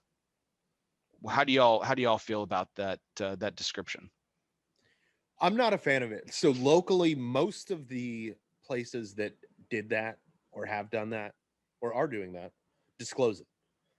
I can think of one particular distillery called. I tried to get a bottle for this show, but didn't end up getting it. I ended up with something else um, called Big Bottom, and they started off saying we're buying MGP bourbon from Indiana and bottling it ourselves and blending it. But we're not distilling any of it. And then they started doing aging where they would buy raw or already aged bourbon from MGP and age it here. And then they finally got to actually distilling their own. Um, so on one hand, it kind of, I feel like it's kind of unavoidable, at least for a certain period of time. Because obviously if you start a new distillery, you can't just come out with bourbon. You have to start a new distillery and then operate for 3 to 5 years before you can start bottling anything that you're making yourself. So I feel like for the most part, it's a good decision to start off doing that. But I think it's always a good thing to wean yourself off of that and, eventually transition to distilling your own. Mm-hmm. Especially if you're going to call yourself a distillery. Right. I mean, there are distilleries out there that say, distilled, so and so distillery, bottled in so and so, whatever the state is, bottled in Oregon, and then they're actually just buying MGP and shipping it over here and bottling it. They're not doing anything else to it, and that's pretty common, unfortunately. A lot of the stuff that you see on the shelf that says that it's from your state is probably actually made in Indiana because MGP makes more whiskey than anybody else in the country. But like I said, I feel like if you're upfront about it, there's no problem with it. And it's the only other alternative is making vodka for 5 years before Right. you Or hand start making sanitizer. whiskey. Yeah, or hand sanitizer. What about you, Dennis? I'd say I've been really fortunate. The local stuff by me, they're pretty true to what they put out. I haven't seen anybody blending or purchasing out of state and bringing it in and blending local, or shipping it out for that matter, barreling it elsewhere, let's say. But I've noticed a trend now. Distilleries that are doing whiskeys, really, they talk about their whiskey program. They say, hey, we're working on this, we're getting there. But in the meantime, to your point, Tripp, right? They're doing vodkas, they're doing gin. Um, Asbury Park Distilling Company is another great example of that, where Mm-hmm. they're now starting to put out their whiskey, but for a long time, they're really well known for their gin. I think at least locally within New Jersey. And it's a cool way to do it. It's nice to be able to see other expressions and maybe even partnerships with other distilleries that already have their whiskey ready to go. And in support of each other, maybe you showcase in your room, in your small bar or whatever some of these have, which is very weird. The regulations in New Jersey are very strange, but showcasing other whiskeys or supporting other distilleries that way, I think it's pretty cool. Or doing hot sauce, which is a thing now, apparently. It's if you're a distillery. Dude, everybody's in the hot sauce game these days. Yeah. I love me a good hot sauce. So, I mean, as Dennis knows, I am a purveyor of hot sauces. I have north of 40 bottles in my fridge right now. Like I'm a fiend for hot sauce. But people are going too far these days, man. it's one of those things that we see like too. They did that with beer. Dennis gave us that beer that was like roasted clamshells and Yeah. lemongrass. beer that actually paired really well with that cigar that day. It was pretty fucking incredible. But it was, it's interesting that like, like the hot sauces is kind of getting into that too. Like everything has to get weird. Like, whatever happened to just, the good old jalapeno or the good old serrano or something like that, and just, or cayenne, and just making something, but now they gotta throw mango in it, and that became like mango became like the thing, and then now there's like just every variation of fruit. And dude, I have a rule: if I see mango on the ingredients of a hot sauce, I will not buy it. Especially if it's a ghost pepper mango thing, maybe. If it's a habanero pepper, no way. Dude, habanero mango is so overdone. It's just like you got to stop doing it. Or pineapple with certain types of peppers. I'll stay away. I just think habanero has enough sweetness to the pepper if you actually use it correctly. Absolutely. Like habanero has enough inherent sweetness to it. Like the thing that I don't like about hot sauce is just like the idea of just like trying to kill somebody. Like it's just when it's painful, it's like it's not good. Like hot sauce is fantastic if it's made well, and it really can accentuate flavors and stuff like that. I think that's the whole point of having hot sauce on stuff. But like, it just drives me bonkers. Like there's a wings chain down here. I don't know if it's I mean it's pretty. I think it's pretty much all over the country. Wingstop. I mean, you guys familiar? Yeah, we have Wingstop. Okay, No, I love Wingstop. So I used to love the Atomic, which was their like ultra hot one, right? Yeah. They changed the recipe at some point, like the mid aughts, and it just became painful. And it's not like because I'm getting old. Like they I found out like they legit changed the recipe on it, and they were just like, oh, we just want to hurt some people. Like it doesn't taste good. It just hurts, and it's just stupid. That's what Ed Curry talks about all the time. He really, I give him credit for what he's done to the industry of peppers in general and hot sauces and chili head world, but he's very open about that. He says, yeah, man, I just want to fuck some people up and like really bring the pain to the table. He does it well, and I think he's probably, at least in the US, he is the master of pain when it comes to peppers. He's earned that title. He is, but he also he loves a good hot sauce that tastes good.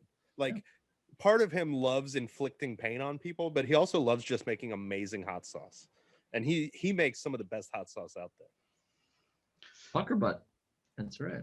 I still think that like some of the old standbys are some of the best tasting hot sauces. Like I love Valentino. I love Louisiana hot sauce. I think those are, I mean, I still have bottles of that shit in my pantry. Do people in Texas actually use Texas Pete? Is that like a thing? So I wouldn't say it's necessarily a huge. I'd say Cholula is like the adopted hot sauce of the state. I love Cholula. The iconic wooden cap.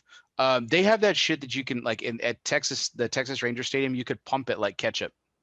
Cholula. Yes, it's fucking great. But Texas Pete is really big at Chick-fil-A's down here in Texas. That's their hot. That's what they have here. Okay, so they do the same thing. Okay, so I guess it's a national thing then. But yeah, that's what they have. That's the hot sauce that they have available in Chick-fil-A's. What I love to do at Chick-fil-A is drizzle the Texas Pete and then drizzle honey on the chicken. Ooh. And that's fucking good. I could see that being real good. I like their buffalo sauce a lot. Their whatever they call it, zesty buffalo or tangy buffalo or something. It's like buffalo with a little bit of ranch kind of creaminess. It's good.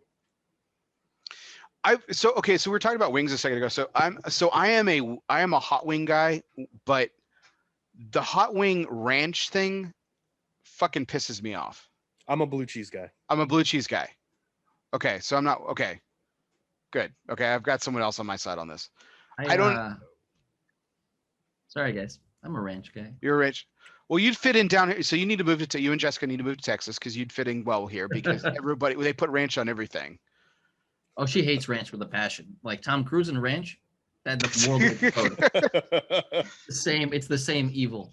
What you're saying is if Jessica could march Tom Cruise into Hidden Valley and just fucking assassinate him, that would make her day. I think Tom Cruise Make her lives in life. Hidden Valley. That's where the Oh, secret okay. wonder is for him. That makes sense. That makes sense. Convinced. All right, so alternate pairings here. So Dennis, you said you failed miserably on this. So what you finished up the cigar with the spirit. What you said you really loved the spirit, but it did not go well with the cigar. What'd you pick?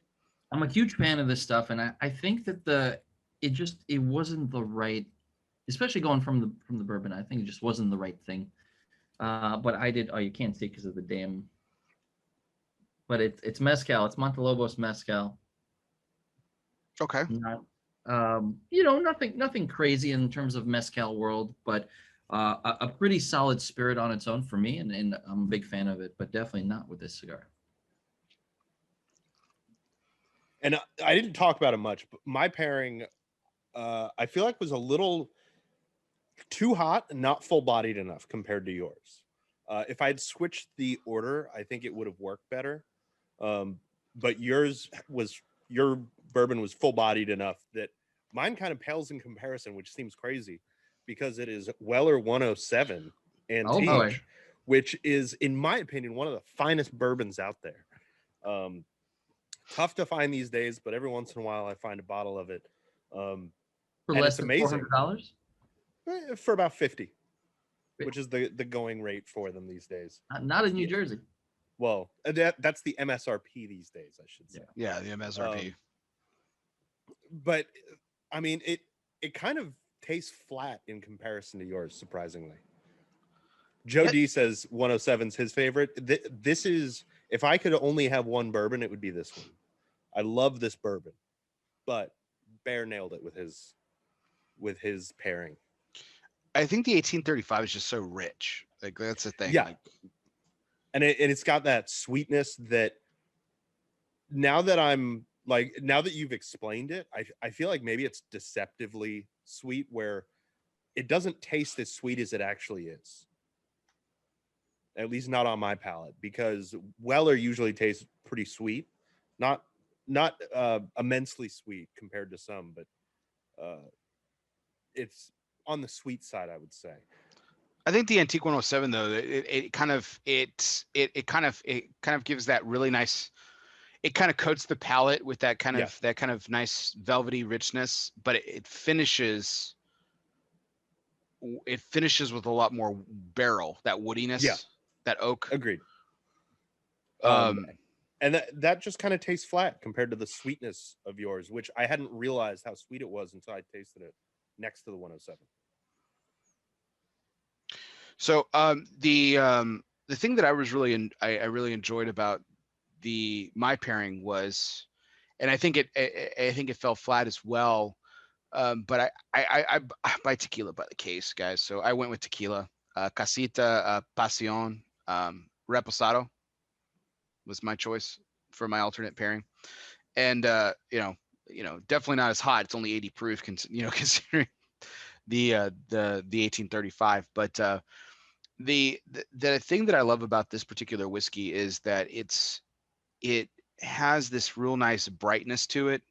Mm-hmm. That actually kind of balanced out the first pairing of the bourbon with the nuttiness and earthiness of the cigar, and kind of brought it forward a little bit. I think if I had given you this tequila, if I could given you guys this tequila and the cigar, I think my reign of, even though I was the only pairing tonight, I think my reign of best pairing would have fallen flat, because I just don't think it's as good. But I really enjoyed it. We talked about tequila when we were preparing for the show.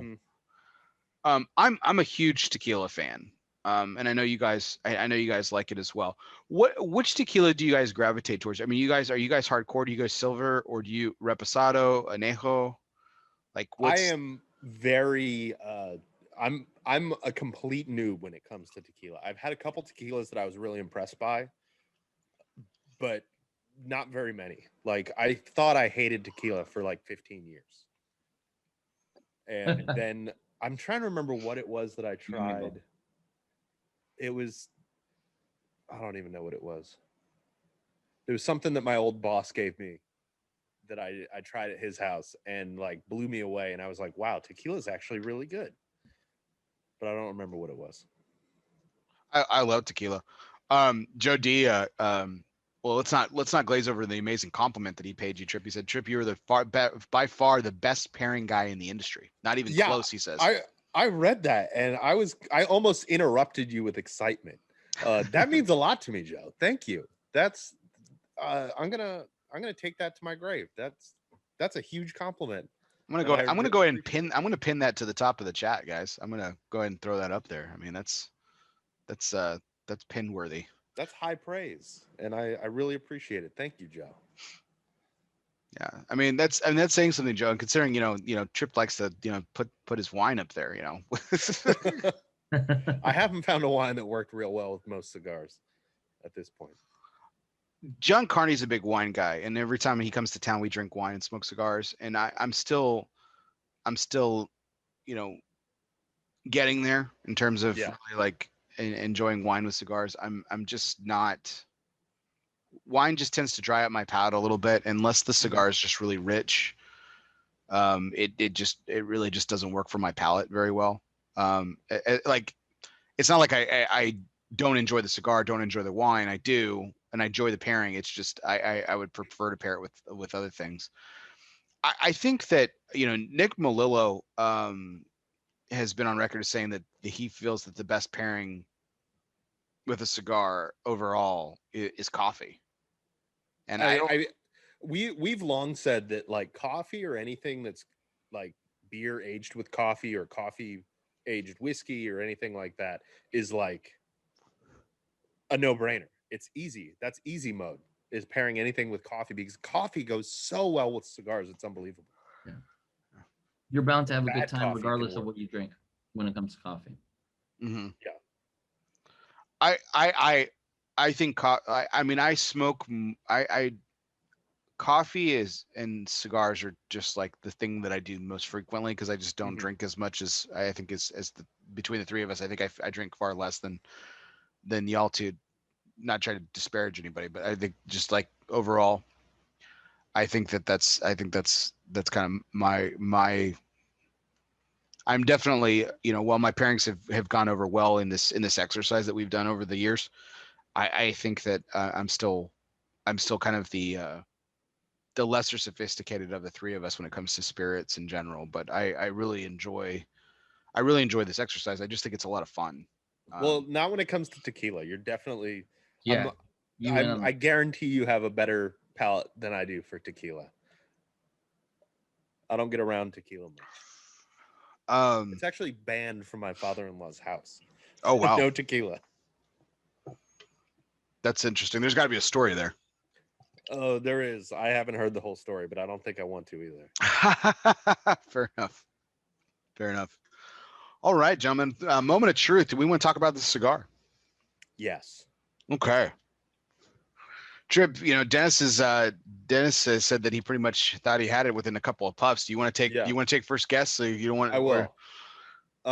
So this, to me, the construction said not Nicaraguan. The flavor was surprisingly Nicaraguan, but I'm not sure that it's Nicaraguan. So I think the guess that I have landed on is, and maybe this is the Vitola that pointed me this way, but I'm guessing it is a Camacho Ecuador. Interesting. Okay. Man, this is because really you were leaning towards that you were leaning towards that Honduran, right? Yeah, because I think the construction says to me Honduran. Some of the flavors say Honduran, but I really feel like there's some Nicaraguan tobacco in there, even though I know the Camacho Ecuador does not have Nicaraguan tobacco. Mm-hmm. But that's what like, I don't know. That's just my instinct is telling me that. What do you think, Dennis? I'm very curious to hear you nail it. I don't know. I'm nervous because there's a lot of pressure going on. Oh, here we go. He's feigning it. He's feigning it. So for me, honestly, a lot of the flavor that popped, it seems that for whatever reason, I get this pop that is very markedly Dominican for me. And I got this Dominican vibe, this funk, but not the funk that normally we talk about. You know, we love that Andullo funk. Not that funk. I mean, man, I had to rack my brain on this a little bit, and I'm wondering, could this be a Cuevas cigar? I think that's a good guess too. I mean, I'm leaning on Casa Cuevas. Well, we also have to consider the Vitola too, right here. I mean, right, 5x60. Yeah, that's one thing that's been throwing me. That I've been trying to rack my brain and figure out. You did say 5x60. Who has 5x60s, and I can't think of anybody. I can't think of any 5x60s right now. The only 5x60s that come to me off the top of my head are like, I think Roma has a couple of 5x60s, but maybe those are like 4.5x60. But I can't think of any. Interesting. Well, I think I really think that you guys had some interesting observations with this particular cigar. So we commented on the nuttiness of it. Mm-hmm. You know, you Which mentioned reminded me actually a lot of the Nuevita Sabaro that Denis chose a couple shows ago, I think. Mm-hmm. Yeah, when I remark about nuttiness, when someone says nuttiness to me, I always think of well, more peanut than almond, but still nuttiness depending on the variety and how it's blended. I always think of Cameroon tobacco. Cameroon tobacco has a very peanut, a really nice peanut flavor to it. I find out, you know, more times than not. I think that like the Don Carlos that Fuente puts out has a really nice kind of like peanut flavor to it. That's really good. Not like peanut butter. It's not like that. We're not talking about that rich, but like it reminds me specifically of peanut shells. Yes. Yeah, the dryness, the nuttiness there. You get that earthiness of it as well. And so that's what I've kind of focused on that. I want to give credit to something here with your observation of the Camacho Ecuador trip. You mentioned Ecuador, so the wrapper is actually Ecuadorian. So I suspected that. So so you guys want me to go ahead and do the reveal here? Yeah, unless you feel like giving some more hints. Okay, well, okay, so I did. So the wrapper is Ecuadorian. The wrapper is Ecuadorian, and I've mentioned to focus on the Vitola, which apparently it hasn't really helped anybody. No, I was dropping some hints about Cameroon. Mm-hmm. Cameroon.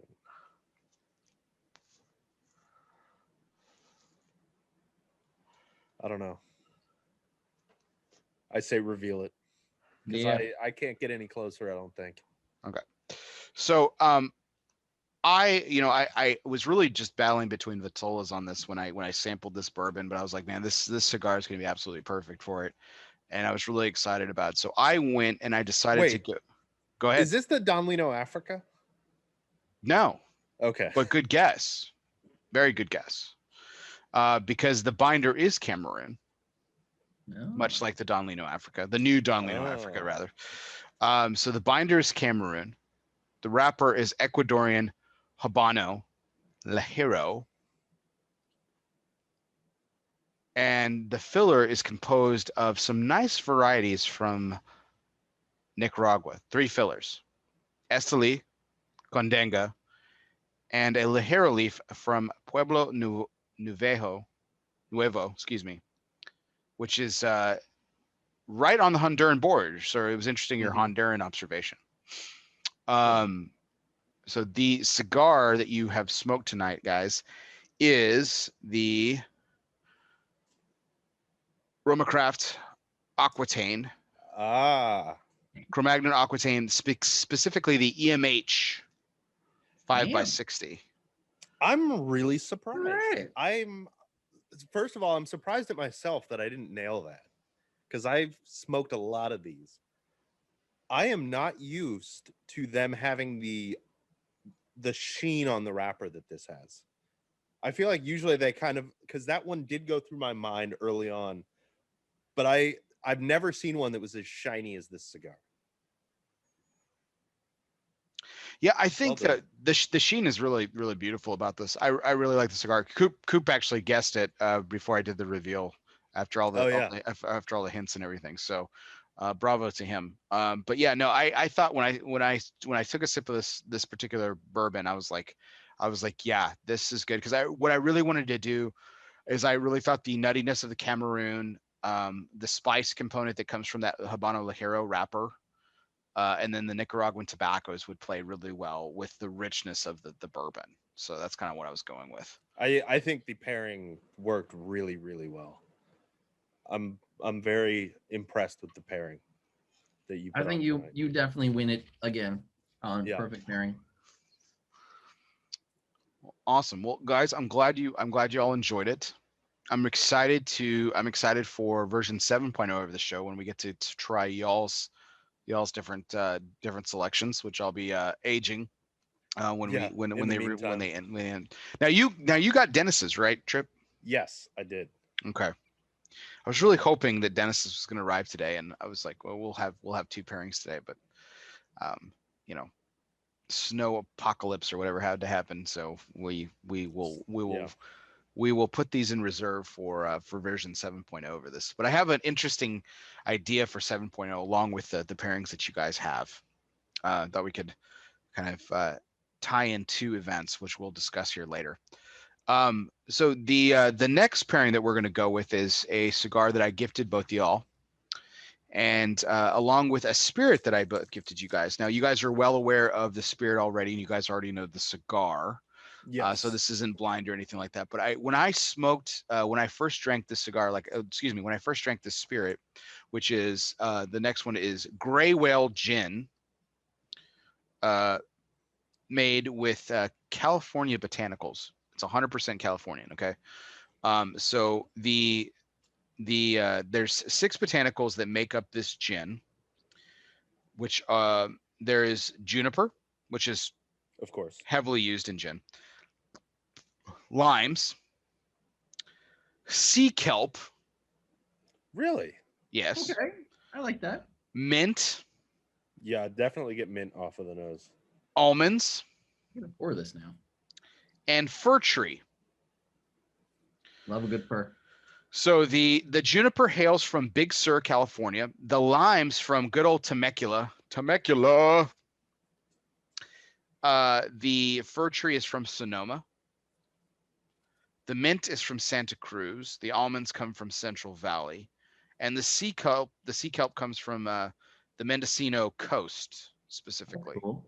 I was gonna guess the ocean, but yeah, good call. The Pacific Ocean to be exact, right? So our spirit is the Gray Whale Gin. So I gave you guys some of this. Now, Tripp, you had some last night. I did. But I want to hold off some thoughts on it. We'll light up the cigar here momentarily, but we'll go ahead and dive into the next segment here, which of course is a very much a fan favorite here on ELOSOFUMARTAKES, which is our One Must Go segment, which of course is always brought to you by United Cigars, featuring La Giana Havana and distributors of Jose Dominguez, Bandolero, Garofalo, and the highly acclaimed Atabey and Byron lines. Smoke one today. Start living united.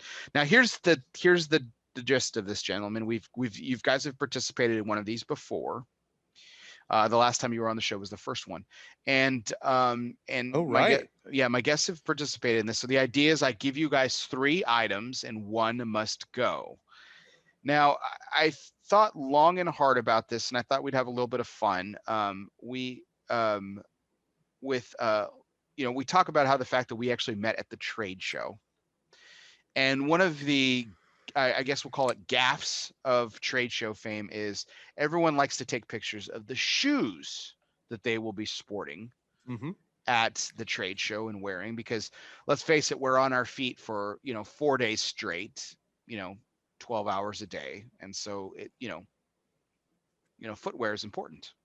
Yes, of course. And I know that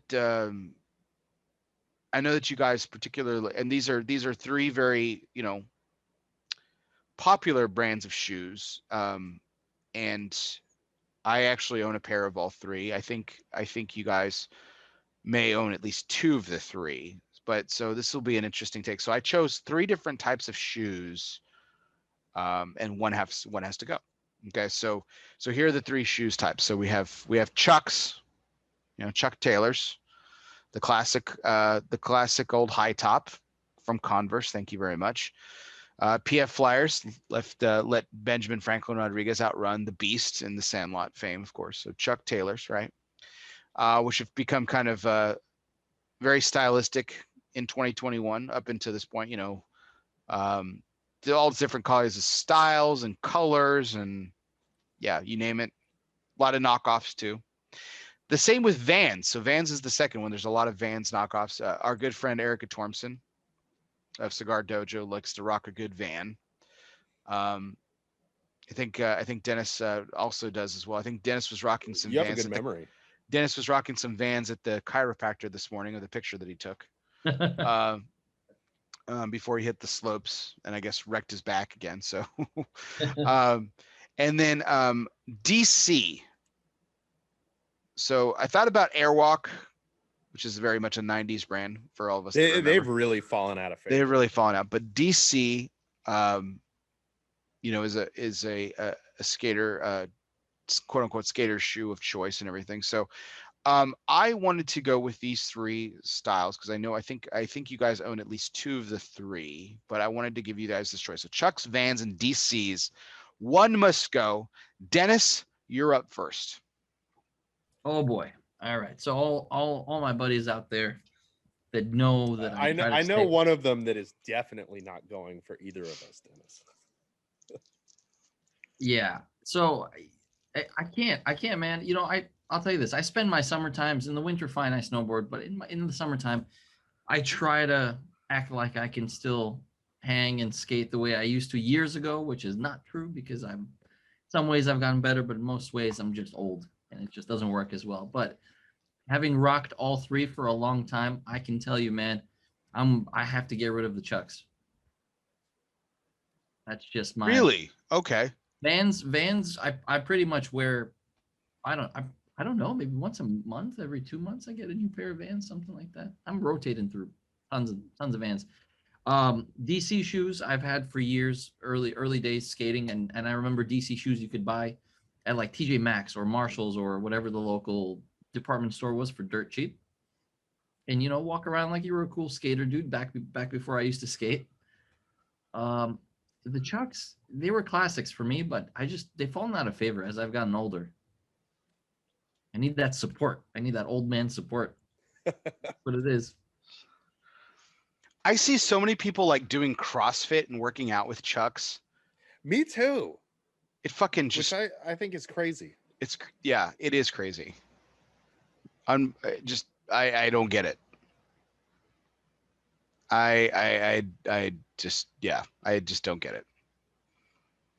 So quick correction. On the label of the cigars that I purchased, it has the Aquitaine EMH listed as a 5x60. Matt Ty was quick to correct that it is a 56. I was right. So I was right about one thing. All right. Actually, I guess I said Ecuadorian for the wrappers. I thought it was a little small for the 60, but I was going off the label, so the label was incorrect. So I apologize, gentlemen. That is my fault. And to be fair, it does seem like some factories have slightly different calipers, where someone will say that it's a 60 and another factory will say that it's a 60, and you put those cigars next to each other and they're not the same size. Well, this is definitely on the retailer who has a label that says 5x60, so screwed that up. So that's my fault. But thank you, Matt Ty, for fact checking me on that. So I didn't think the 60 was right, and I was looking at the cigar and I was like, that it can't. It's not a 60. Are my hands small today? Yeah. Every day. Okay, so yeah, the working out in Chucks just blows my mind. I'm just waiting for someone to fucking blow out an ankle every time I see it. And there's a friend of mine from high school. She's really gotten into like her health and wellness over the years and stuff. And like props to her. She battled addiction for a number of years, and so she's kind of rededicated her life to health and fitness. And so she posts a lot about, her workouts, and she's always doing like CrossFit and weightlifting, and she's a boss, like totally really cool and stuff. But she works out in chucks, and I'm just like worried, like especially she's doing like fucking power squats, Yeah. and I'm just like worried. I'm like, God, sweetheart, you're just gonna blow out an ankle. Like I just know it's gonna happen. Like we're gonna see a video on Instagram one day, and like your ankle's gonna be pointing like this way, and the rest of you is gonna be over here. With your chucks on. It's just, yeah, I don't get it. So yeah, but I mean, do you still own chucks, Dennis? Yeah. Okay, like how many pair? Just curious. At least 4. At least, and not the originals from high school that I had, but still probably 4. But I just don't wear them anymore because now I'm all about I'm a Vans house now. That's what I'm sticking to. We're a Vans household. My favorite pair of chucks is still the classic all white. I still love those shoes. I still love the all white chucks. I wanted to get a pair of Chuck 2s when they came out, but I never did. Like after they got bought by Nike and they integrated some Nike technology in there, but I never tried them. All right, Dennis, not Dennis, excuse me. So Tripp, you're up. Chucks, DC or Vans? One's got to go. What are we doing? So Chucks, I remember as a kid, I had a pair of Chucks, and maybe it was only one day, but it stuck in my mind that some kid made fun of me for not having like nice shoes, nice sneakers at the time. And that always stuck with me. So I've never bought another pair of Chucks. Vans, I've had tons of Vans over the years. But as Dennis said, I'm an old man now. I can't go around without some arch support. Vans Ultra Cush all the way, man, or Comfy Cush if you want that like Croc feel without wearing Crocs. I mean, I haven't tried Vans in a while. It was before that technology when I switched over to Nike, and I have been a Nike guy ever since. I probably have 8 or 10 pairs of Air Force Ones with another pair on the way, actually. My first custom made pair, which I'm really excited about. Very nice. I had a custom made pair of, actually, no, I still have a custom made pair of Vans, of Vans old schools, camo. I have some coming in the mail, actually. Mine are Oh, camo, what is it called? Canvas. They're awesome. Okay. But DC's, because DC is almost entirely inspired by that Air Force One, like chunky 80s basketball shoe style. I gotta toss Chucks, man. Chucks too. Okay, interesting. Because DC I would still wear I'd still wear DC right now. And like I said, I still have a pair of Vans. I forgot about those. I think you spelled Rob Dyrdek wrong. I still wear DCs, like on almost on the regular. I don't wear them to like trade shows and stuff because I wear some some nicer shoes. Just for the sake of a little just looking a little nicer, dressing it up a little bit. But I still wear DCs on the regular almost daily. I love them. I think they're fantastic. I used to when I would skate, in high school and stuff like that, I would just like DCs have always kind of been my brands. I never was an Airwalk guy. And I own a pair of Vans. But Vans always seemed to me like the at the time, growing up in the 90s was like the bastard child of Airwalk, Mm-hmm. and I wasn't an Airwalk guy. And so like I just hated Airwalk, and to me it always seemed like DC was like the DC was like the I don't know, it was like the cooler version of the two, I suppose. And so like I went the DC route when I was in high school, and then I started wearing them more. I actually started wearing them more in college because I always had when we didn't have a lot of money when I was growing up, and so like I always had the same pair of shoes for the entire school year. Yeah. When I got to high school, actually, I actually bought my mom let me actually buy my own shoes, and I would save up, and my pair of shoes for the year was always a pair of Jordans. Those were mine. Hell So yeah. I would always rock a pair of Jordans for an entire year, and then I would buy another pair of Jordans and stuff. So uh, those were those were the shoe of choice for me personally. But I've always had DCs. I've never really. I own a pair of Vans, but I've never actually really liked a pair of Vans. Like, to be honest, but they're incredibly popular now, which is it's insane to me, because like growing up in the '90s, like Vans again was like the bastard child Yeah. of Airwalk. Airwalk was like, And now Airwalk is like, yeah, who the fuck knows what Airwalk is anymore? no, there's some shoe store that owns Airwalk now. They bought them when like they went bankrupt in the early 2000s. Probably I think it's- Zoomies. No, I think it's Payless. Is that the one? Oh my I think it's gosh, Payless owns Airwalk. Yeah. Oh my gosh, the mighty have fallen. Unbelievable, insane. Um, but there's just still something very classic about Chucks that I just really like. There really is.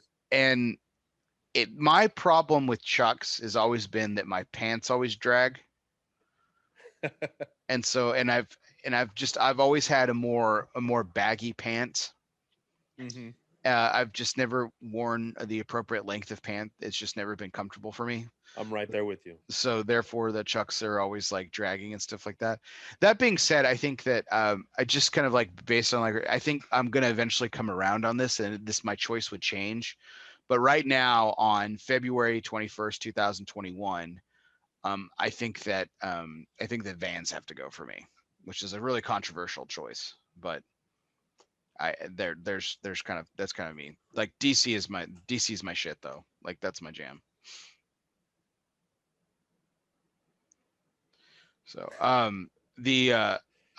know that Ed Ryan was talking about different shoes at the trade show. He was like expecting like us to like pick like Echo or Cole Haan or Skechers. He threw Skechers in. Skechers is like, you want to talk about, Skechers would easily go. Yeah, Skechers is like, you want to talk about like, that is the new hip old man shoe. To me, they were always like the least cool shoes you could have were Skechers. My dad owns a pair of Skechers. My dad's in his 80s, so they're so comfortable, son. Okay, fantastic, Dad. Good for you. Glad you have the support. So unbelievable. So yeah, that was our one must go segment. And as always, it's brought to you by United Cigars. Smoke one today. Start living United. As always, they are the purveyor and distributor of Jose Dominguez, Bandolero, Garofalo, and the highly acclaimed Atabey and Byron lines. So smoke one today. Start living United. That was our one must go. So guys, appreciate you chiming in with that. So Chuck's got to go for the two of you. Van's got to go for me. It was a controversial choice, but I had to make it. So this leads us into our next segment, which has been a real big, really, really, really awesome, popular segment here on my show. I started on my birthday. Back in October, had William Cooper on, Miguel Chodell, and John Carney on my birthday episode, and I launched this idea. So, for those not familiar with the show who might be tuning in for the first time, so what I do is I've asked, since in the week since, I've asked my guests to select a nonprofit or charity of their choosing that we would feature and try to raise money for, and that's it's been an incredible movement. We've raised a lot of good money for some amazing causes, and as always, at the end of the night, I will actually be donating in the honor of my guests tonight, so this will be exciting. This is the third time that this charity has been chosen, a very, very popular choice given our industry. Tripp, I'll let you take it away. So what did you all choose, and why? We chose Cigars for Warriors. We've known the people at the top of Cigars for Warriors for years. Since way before that, I've been sending them cigars for people who don't know, which I would assume there's nobody watching who doesn't know, but just in case, or listening for that matter, Cigars for Warriors focuses on sending cigars to troops who are deployed overseas. Wherever they may be, they can put in for a box from Cigars for Warriors. They'll send them a box of cigars, ranging from just whatever people send in. They used to get a lot of donations from manufacturers, but the FDA ruling changed that, so manufacturers can no longer donate directly. Right. So I've said this for, I would say, 15 years. I've told people, if you have like that pile of cigars in the bottom of your humidor that you're never going to smoke, that are stuff you don't like, weird stuff that you don't want to smoke for whatever reason, the stuff that's never going to get smoked, put it in a box, send it to Cigars for Warriors. They will find a happy home, and somebody who's deployed overseas who will enjoy those cigars and some of their downtime with the other troops they're deployed with. And we've heard from a lot of people who were deployed and got a box, and it means a lot to them. That little piece of home, that little, getting to enjoy a cigar, no matter what it is, means a lot to them. So if you can, donate money, donate cigars. Dennis, anything you want to say about it? For me personally, having met a lot of the people representing Cigars for Warriors, having a chance to chat and like actually, you see the impact of hearing stories about people, how it changed their life, having a chance to get cigars and having that love and support from everybody back home. It's awesome. And that speaks to what we mentioned in the beginning of the show about this great equalizer of cigars, where it's one big family and everyone's super supportive of each other, regardless of like whatever fence you want to sit on or under or behind or whatever it is, man. At the end of the day, we all have this passion and drive and love for this thing. And it's a great thing for me. Well said. This organization means a lot to me personally. As you guys know, when we were reminiscing about the Christmas vacation viewing party, the charity of my choice that we all ended up donating towards raised a lot of money for Canines for Warriors. Mm-hmm. A foundation that I'm a huge supporter of. I love dogs, and they're a big part of my life. And then, but the idea and support of anything veteran oriented is huge in my book, because my father served in the United States Army, and my brother-in-law is active duty United States Air Force. My other brother-in-law is retired United States Air Force. My father-in-law is United States Army intelligence retired. My mother-in-law, both my mothers-in-law, I have a stepmother-in-law and a mother-in-law. They're both retired from the United States Army. My mother was married to my father while he was on active duty. So when they always say, when your spouse serves, you also serve as well. So I've been very, very adamant and passionate about the subject of Veterans Affairs for a long time. I think the way that we treat veterans in this in this country rather, is deplorable in a lot of ways. Sure. A lot of people talk the talk, and they talk about, they give all this praise to their veterans. They thank a veteran, they do this and that. But the way that our country overall, not the individuals in it, okay, the people that have praise for veterans and do things for veterans is great. The way this country treats our veterans and the men and women of our armed forces is absolutely deplorable. If you just need any kind of idea of that, you just need to go into your local VA and just see what a fucking travesty it is. And the healthcare that our veterans receive is just absolutely terrible. And I really love the work that Storm and his associates at Cigars for Warriors do, because I think, I might be very idealistic about this, but the way that I see it is that by donating cigars to active duty men and women overseas is a very, very small gesture of letting them know that there's someone over here that cares. Yeah, that's exactly how I feel about it. It's about showing them that we're thinking about them. And I feel like to somebody who's been deployed in Iraq or Afghanistan or wherever it is for years, months, however long they've been there, that just knowing that somebody at home is thinking about them means a lot. It really does. And I kind of go so far as to say is like, if we can, if Cigars for Warriors, because there's a really, I've shared this as a statistic, this scary statistic a number of times on the show. And it's disgusting. It's a disgusting statistic that needs to end. It needs to stop. It needs to be eradicated. 22 is the number. 22 veterans, gentlemen, today. 22 veterans today took their lives, took their own life. 22 veterans a day commit suicide because of the horrors and the atrocities that they experience by defending our country. And it's not just the duty that they perform that causes them it's the fact that the support that they receive when they come home is so inadequate. Yeah.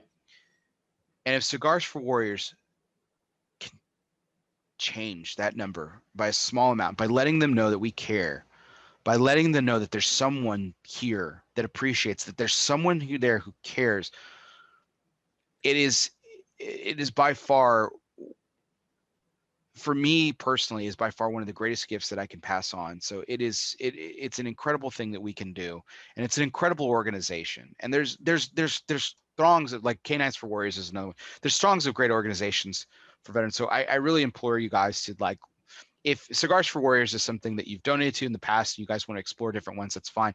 But tonight we're focusing on Cigars for Warriors and the amazing work that they do. And so if you're in Denis's neck of the woods, there's a couple of donation centers. Cigars, Freehold, New Jersey, is a collection site.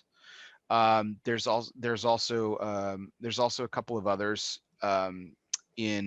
There's a couple here in Texas. Jay Davis, who's a big fan of our show, Blue Smoke, is a collection site here in Texas. 3R Cigars in Duncanville, Texas. Glenville, New York, Aficionados Cigar and Pipe Shop, just to name a few. But you can go onto Cigars for Warriors and look at donation centers all over the country. But there are places all over. Berkeley Humidor, which is a pretty big place for Protocol Cigars. Our good friends Juan and Kevin, kind of like a little home shop for them. They're also a collection site as well. I thought I had one there, but it's actually Oregon, Illinois, which is one of the collection sites. So I'm looking for an Oregon site. Do you know any donation centers in your home state? I don't know if we actually have any, which is unfortunate. Bullet Branch LLC in Jackson, New Jersey, is another one. Buffalo Cigars in Amherst, New York. Brown and Sons Premium Cigars in Olympia, Washington, at least somewhere in the neck of the woods of Tripp.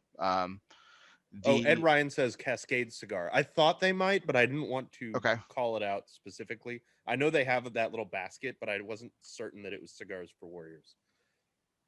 Yeah, all over this country, guys. Cigarsforwarriors.org, cigarsforwarriors.org, #donation-centers. But you can also donate. I put the donate link in the chat, guys. We would really appreciate if you guys feel moved, feel compelled, please consider donating. The Cigars International sites, Bethlehem, Pennsylvania, Fort Worth, Texas, Hamburg, Pennsylvania, Cigars, etc. in Wichita, Kansas, is also one as well. A lot of places in Pennsylvania and Virginia. Cigar Jones in Matt Ty's neck of the woods, Wayzata, Minnesota. Also, another Cigar Emporium in Lyndhurst, New Jersey. Just calling out these as I see them. I'm still looking for an Oregon one here. I'm trying to. Cascade Cigar, Cigar Cave, and Cigar Chapel are ones that Ed Ryan called out in the chat. Beautiful, Beautiful. Ed, thank you so much for the input here. Really appreciate it. Really, really appreciate it. Really, really great. Really great. This list goes on and on. I mean, there's a long list. I was really, really kind of moved by how many people are on this list and people that I know, which is really great. Embargo Cigar Lounge in Phoenix, Arizona. I'm actually familiar with that. Elite Cigar Cafe here in Addison, Texas. El Dorado Fine Cigars in McKinney, Texas. Fort Collins, Colorado. Edwards Pipe and Cigar Shop. East End Cigar Company in Myrtle Beach, South Carolina. Doc James Cigar Lounge in Merrimack, New York. No, that's not right. I'm mispronouncing that. The New York place. Merrimack? Oh, Mamaroneck. It's Mamaroneck, yeah. Mamaroneck. Awful to say. It's so hard. I screw it up all the time. Good Karma Cigar here in Fort Worth and Amarillo, Texas.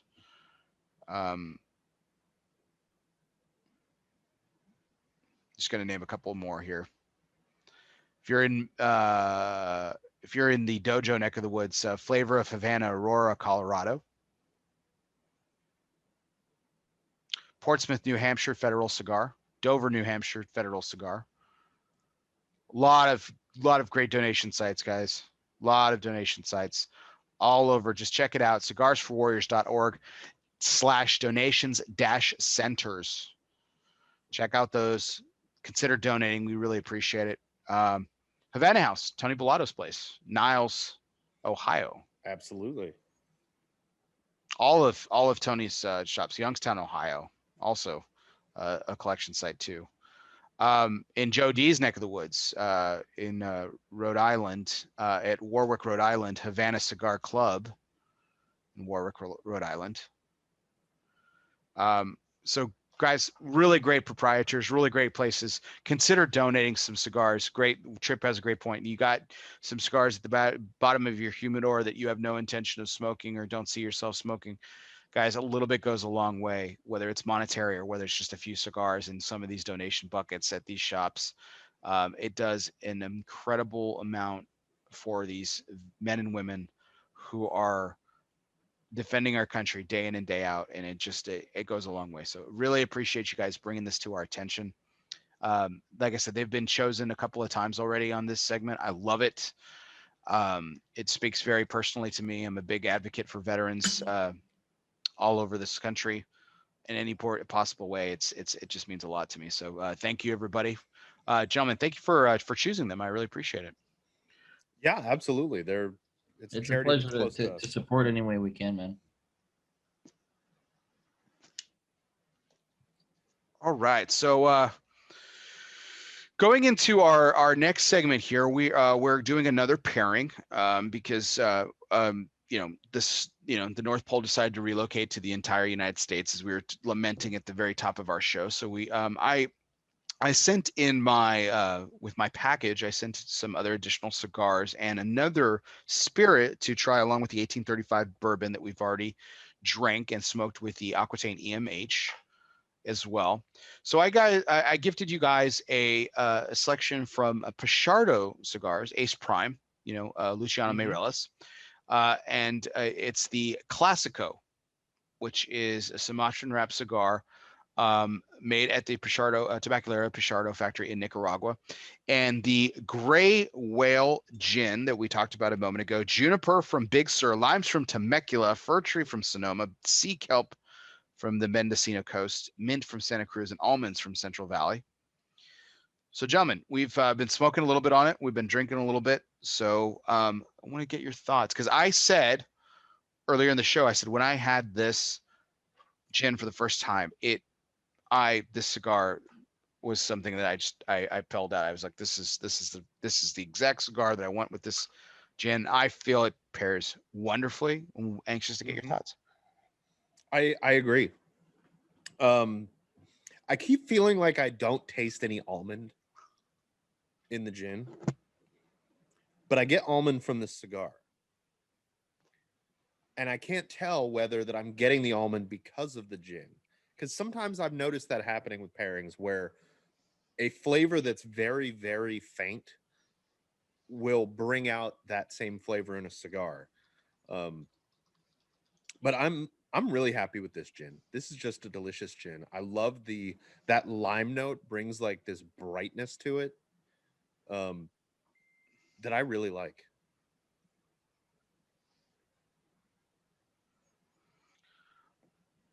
Dennis, your thoughts? I'm interested. I'm deeply lost in this glass of gin now, thinking about it. And I hate to say it because maybe it's my mind telling me it's playing tricks on me, right? You mentioned the sea kelp, the brightness and the saltiness in my mind. That's what I get out of this gin. I think it's really clean, but it's really clean with a really great saltiness backbone to it. And maybe it's not really there. Maybe it's just my mind making it up. But dude, the cigar, man, to Tripp's point, I think immediately marzipan. Okay. And So I'm not crazy. no, definitely not. I mean, you're crazy, but not for that reason. Marzipan, and then this gin is so wonderfully bright and not heavy at all. I love a heavy gin, and I think there's a place for that, but I kind of appreciate the lightness that it carries with it. Yeah, man, it's fantastic gin. Dare I say another fantastic pairing from Bear? This could be a new thing for you now. Regular pairing of the week, just like a release on just quick post. So Dennis, as we've talked about before, gin is kind of notoriously hard to pair with cigars. There's just not there's barely any overlap typically. But I feel like the reason that this gin works is it has that brightness from those limes, and it's also got the I don't know, maybe the sweetness comes from the limes. It's got like this distinct sweet characteristic to it that I don't usually taste in gin. Usually gin tastes either not sweet at all, like a dry gin, Yeah. or it tastes like kind of candy, sugary sweet. And this is in the middle where it's got this like bright sweetness to it with that like fruity note of the limes that I'm finding makes it pair really well with the cigar. I can tell you it's making my sunburn hurt less. Effective. So the thing that I really liked about this particular pairing was that was I really dig this I really dig the Sumatra wrapper on this particular cigar. I think that it really has. I really think this blend, even with the spiciness and some of the Nicaraguan tobacco, I think it really actually lends well to kind of like that brightness that we were talking about from the gin. And I think it really just, I think it just really, it really, again, it just kind of screamed to me when I had the opportunity to taste this gin for the first time. I was like, oh my gosh, the Pichardo Classico would be just a great selection for this. And it actually, I actually ended up being right about it, in my personal opinion. I think so too. And the thing that I think is interesting about the Pichardo Classico blend is the it's it's Ecuadorian Sumatran, to be very specific, by the way. It's not actually from Indonesia. But the binder is Nicaraguan Tabano, and then the fillers is all Nicaraguan too. You got Jalapa, Condenga, and Ometepe. Really? Now, yeah. So Ometepe, like everyone raves about how Esteli has this kind of this natural like spiciness to it. Yep. It has like this really aggressive forefront. You can always taste Esteli tobacco, or at least I can. It's just very prominent in a blend. When it's very prominent in a blend, it's just really easy to pick up on. Jalapa has that, also has that nature as well. Jalapa has this really nice sweetness to it. I find Jalapa is on the sweeter side. Esteli is on the spicy side, and Condega is kind of in the middle. Yeah, Condega has this earthiness about it. Yeah. And it has like this minerality to it that kind of really, Condega is really great. I really like when Condega is really used well and used. I'm going to be very arrogant here and used appropriately, because the minerality of Condega really balances out a blend. Because when you say minerality, it kind of really it really it has a negative connotation to it, right? When you talk about minerality in a cigar, and this is something that I talked about when I was doing my top 10 show, because the La Barba Cru Mexi Sol that Tony Bellotto, my #1 cigar of the year from 2020, has this minerality to it that really balances out the blend in a phenomenal way, in my opinion. And I think that this cigar also does it too, which is really, really interesting. So Condenga really has that component to it. But Ometepe is a really, really aggressive region. Yeah. I mean, that volcanic soil really produces a really, and this is going to sound negative, but it's really not meant to. It has this really egregious flavor component to it. And if it's not balanced well, you can just like get overpowered by it. Like, do you guys remember the punch uppercut? Yeah. It was like Ometepe was like ran through that cigar, and it just, it tasted like it, right? Nothing wrong. I mean, it wasn't like a dog rocket or anything like that. It's not terrible, but I mean, you could tell like it was just Ometepe cigar. The what was the other one that Punch did a couple years ago? Couple of years. The Diablo, is that right? Yeah, that was the AJ made one that was like super broadleafy with some Ometepe in there, I believe. Yeah, it kind of just sets your senses on fire a little bit, in a good way, right? But it was just you could just, that Ometepe really, really took over that blend. I find Ometepe, which I get maybe a hint of in this, but it reminds me a little bit of like chlorinated water. Like when you get pool water in your mouth and you have that like chlorine taste, or when you walk into an indoor pool and you smell that chlorine. That's what Ometepe has always reminded me of for whatever reason.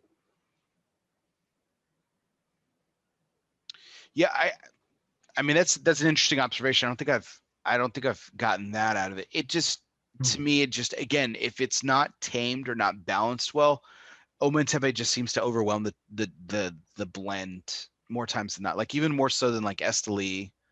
Like I know, I know Coop is not a big Brazilian Matafina fan because he says Matafina really, really drowns out a rest of a blender, can be really egregious in that way.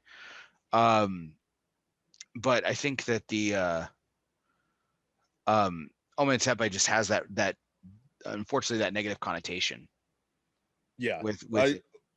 And so for me, the way that I like got to that conclusion was smoking just pure Ometepe one time in Nicaragua. Oh shit. That's how I realized, like, okay, so this is that flavor that I taste. It's sticky. It's almost like a soap kind of stickiness. Yeah, it's almost like a soapy kind of flavor. But like Bear said, it can easily take over a blend, but it can also be balanced out really well and be a really good accent note. It's one of those flavors that too much is too much, like truffle.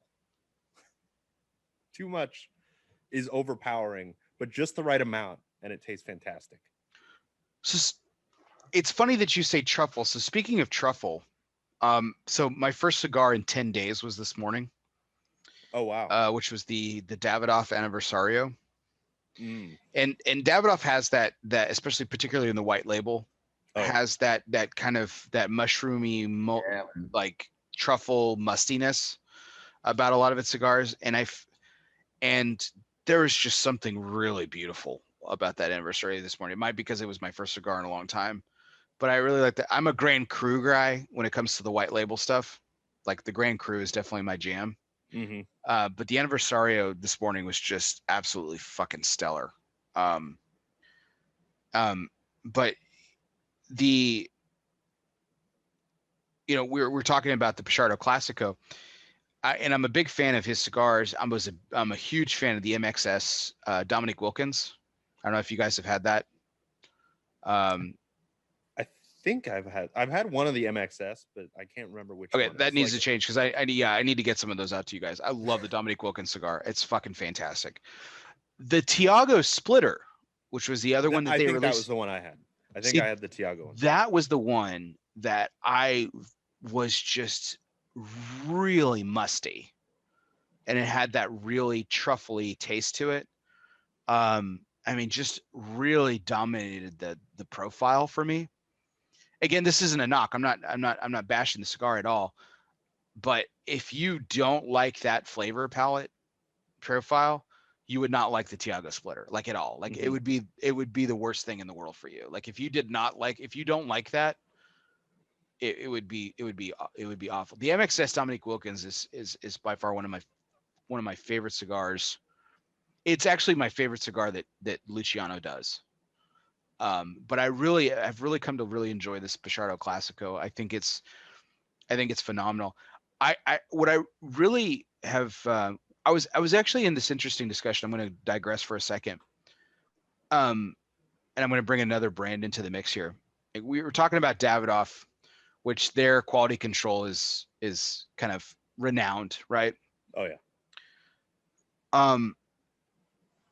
I was in this Perdomo Cigars fan group where this guy was smoking this Perdomo 20th anniversary, and it was canoeing on him or something, and he was just bitching about, like, he's like, where's the quality, blah blah blah blah blah.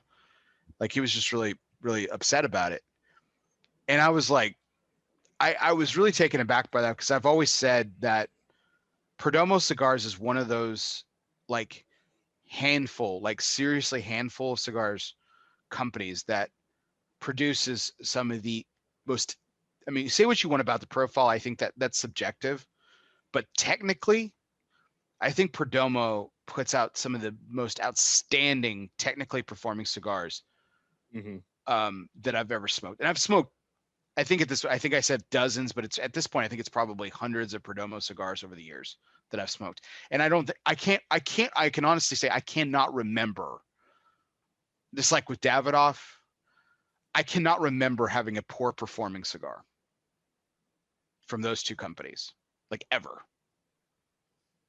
I don't know if y'all's experience has been different, but I was shocked by it. First of all, I was really taken aback that he went into a fan group and decided to post and question the quality control of Nick Perdomo, which I like.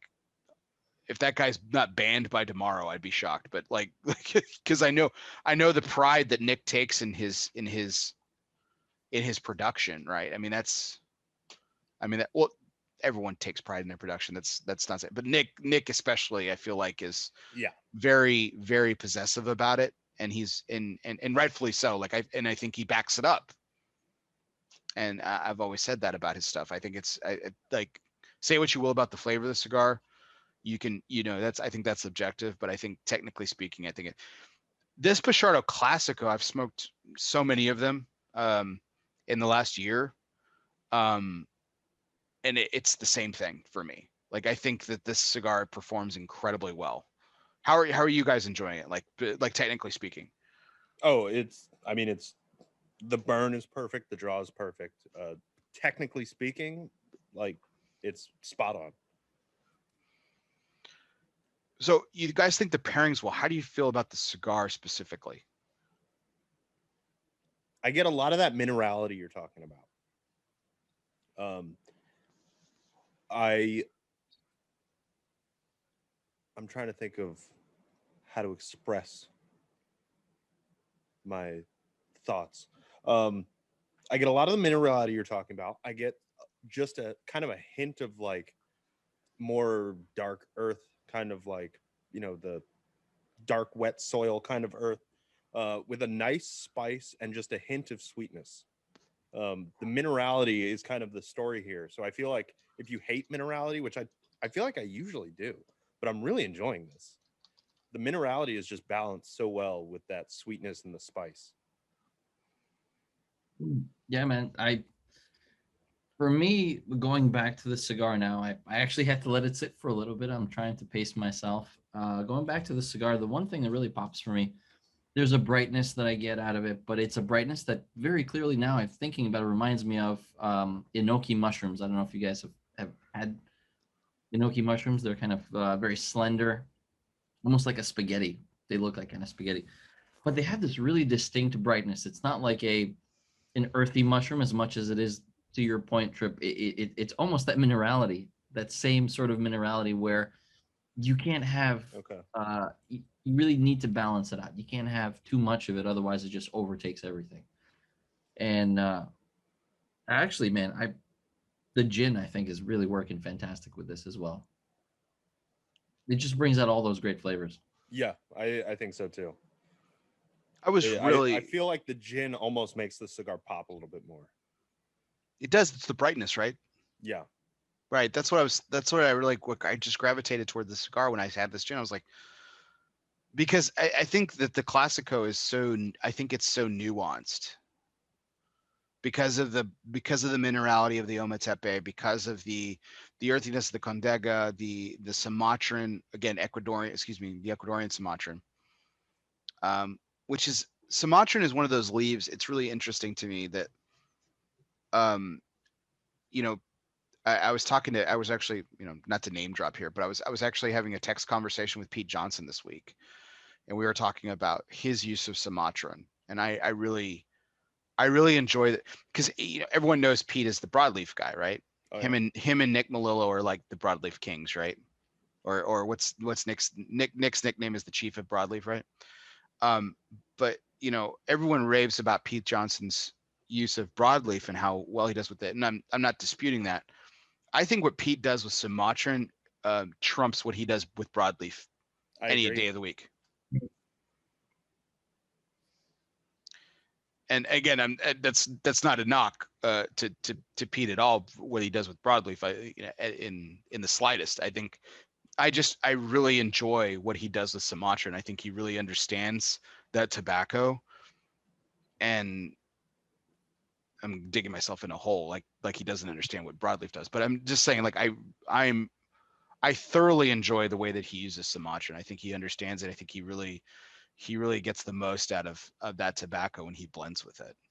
So he was the first person that ever said to me that he thinks of Sumatra more as spicy. I had never thought of it really as spicy, and I've heard him call it spicy a couple times, and that to me was like, I guess it is spicy, but it's the way that he blends with it differently than other people do, I guess.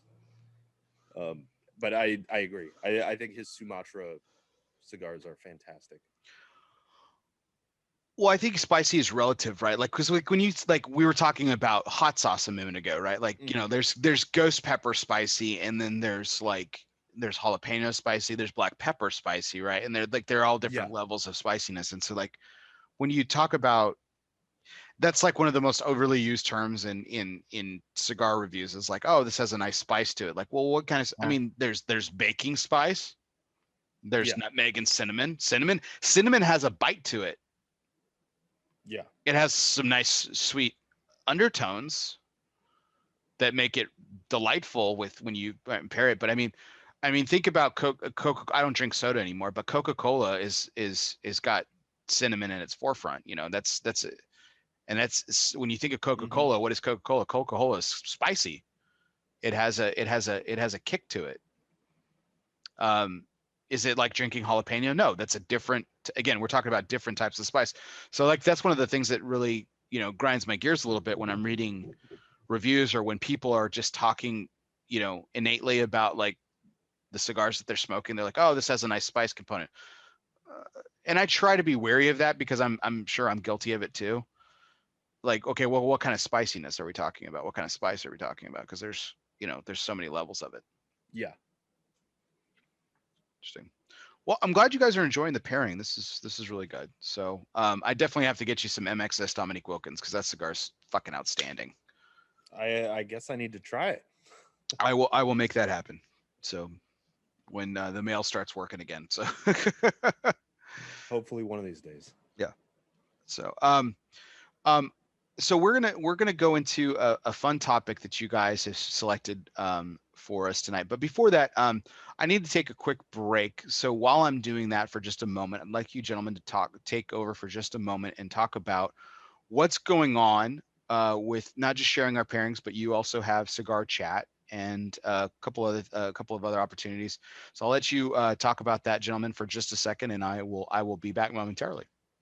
Sure. So Cigar Chat and sharing our pairings. So Cigar Chat is our show that's typically on Thursdays. It's been on hold for a little bit because of my day job obligations. But it's Thursday show where we interview people from the cigar industry.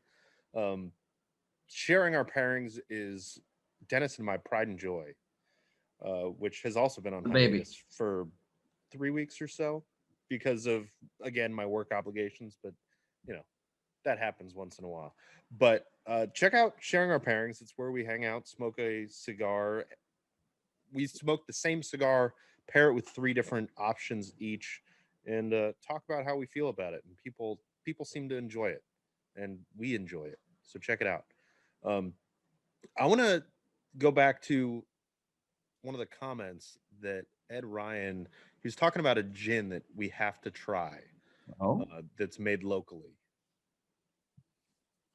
But now it's, you know, Facebook is being Facebook at the moment. Facebook is definitely gonna Facebook, man. It's been happening a lot. I got a what did he write? I'm looking at the comments now. I'm trying to find the comment. It was a gin made locally by Ben Jeans, but now Stillweather Spirits. Thank you, Ben.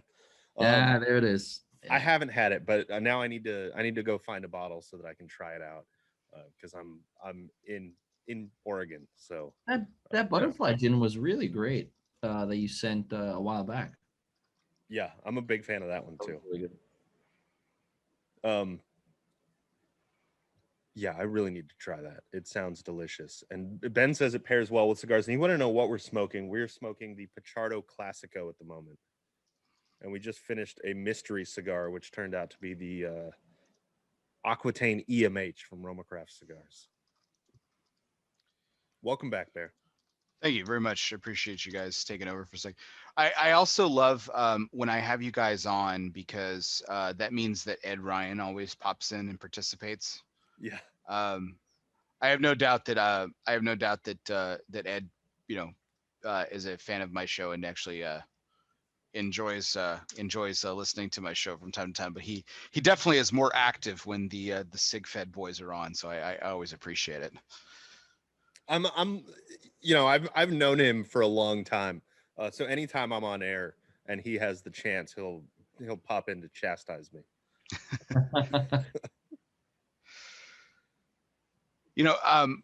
That was, speaking of Ed. So one of the before we jump into the fun topic, one of the interesting pieces of cigar news in the last few months that kind of came out is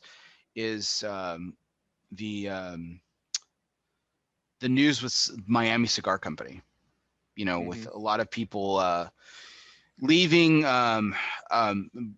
being let go, I guess is a polite way of saying it, but from it because they decided to take they're going a different direction with their business and stuff.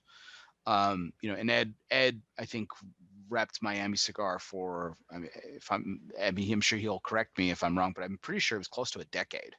Yeah. He had them in his portfolio. Ed's done a great job. He manages a lot of brands. Joe D manages a lot of great brands. I don't think Joe D ever worked for Miami, but I know that Ed worked for them for a long time. Nate McIntyre, who's now with General, in their new, they split off, their portfolio into this new venture. And Nate McIntyre is working over there with some of those other brands. Mm-hmm. That's kind of exciting for him. But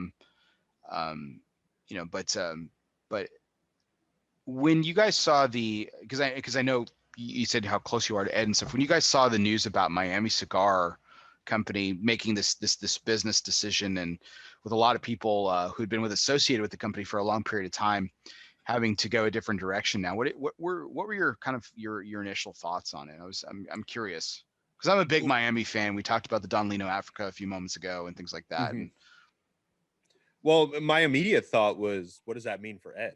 So I, immediately reached out to him to see what was going on. It's one of those things that sometimes in business happens where I feel like the reasoning for it is most likely that, they were losing distribution of La Aurora at some point. And I think that's like, I don't know what percentage, but I would think that's a big percentage of Miami's business, or it was. So I unfortunately think that it was the only thing they could do. Like going down to pretty much just Nesta Miranda product as what they're distributing makes it so they don't have as many avenues and have to downsize. Well, Miami Cigar could go down to just Tatiana, and they would have enough money for their grandchildren's grandchildren's That's grandchildren. true. So, Good point. I often joke about. I've said this to representatives of the company to their face, and so I have no problem saying it. But there's only one cigar on this planet that makes me ill just being around, and that's the Groovy Blue. Oh, yeah. But that cigar, let's face it, that cigar keeps the lights on into so many cigar shops around this country that what, I don't even mind. I just, that cigar hates my body. I mean, there's no other way to say it. I don't hate the cigar because again, it performs so well, like from business wise, but my body just hates it. It just reacts very poorly around it. It just does. But that cigar is, is like the #1 seller in most humidors. I mean, Oh yeah, it's insane. It's just absolutely insane. So yeah, I'm pretty sure that Nestor could set up his great grandchildren with just sales of that cigar, period, let alone the rest of the Tatiana line. Yeah, I mean, that's fair. But yeah, no, it was an interesting diversion, considering from my understanding of it. I think I don't think it was La Aurora saying we're done with Miami, and I don't think it was Miami saying we're done with La Aurora. I think it was actually a more almost a mutual agreement. That's the way it seemed to me, is more that, I mean, La Aurora at the end of their agreement, they're ready to put their big boy pants on and start distributing for themselves. They're big enough to do that now. They weren't when they started with Miami. They needed distribution. So Ed just put up his portfolio, and this is an impressive list. I had no idea it was this fast. Yeah.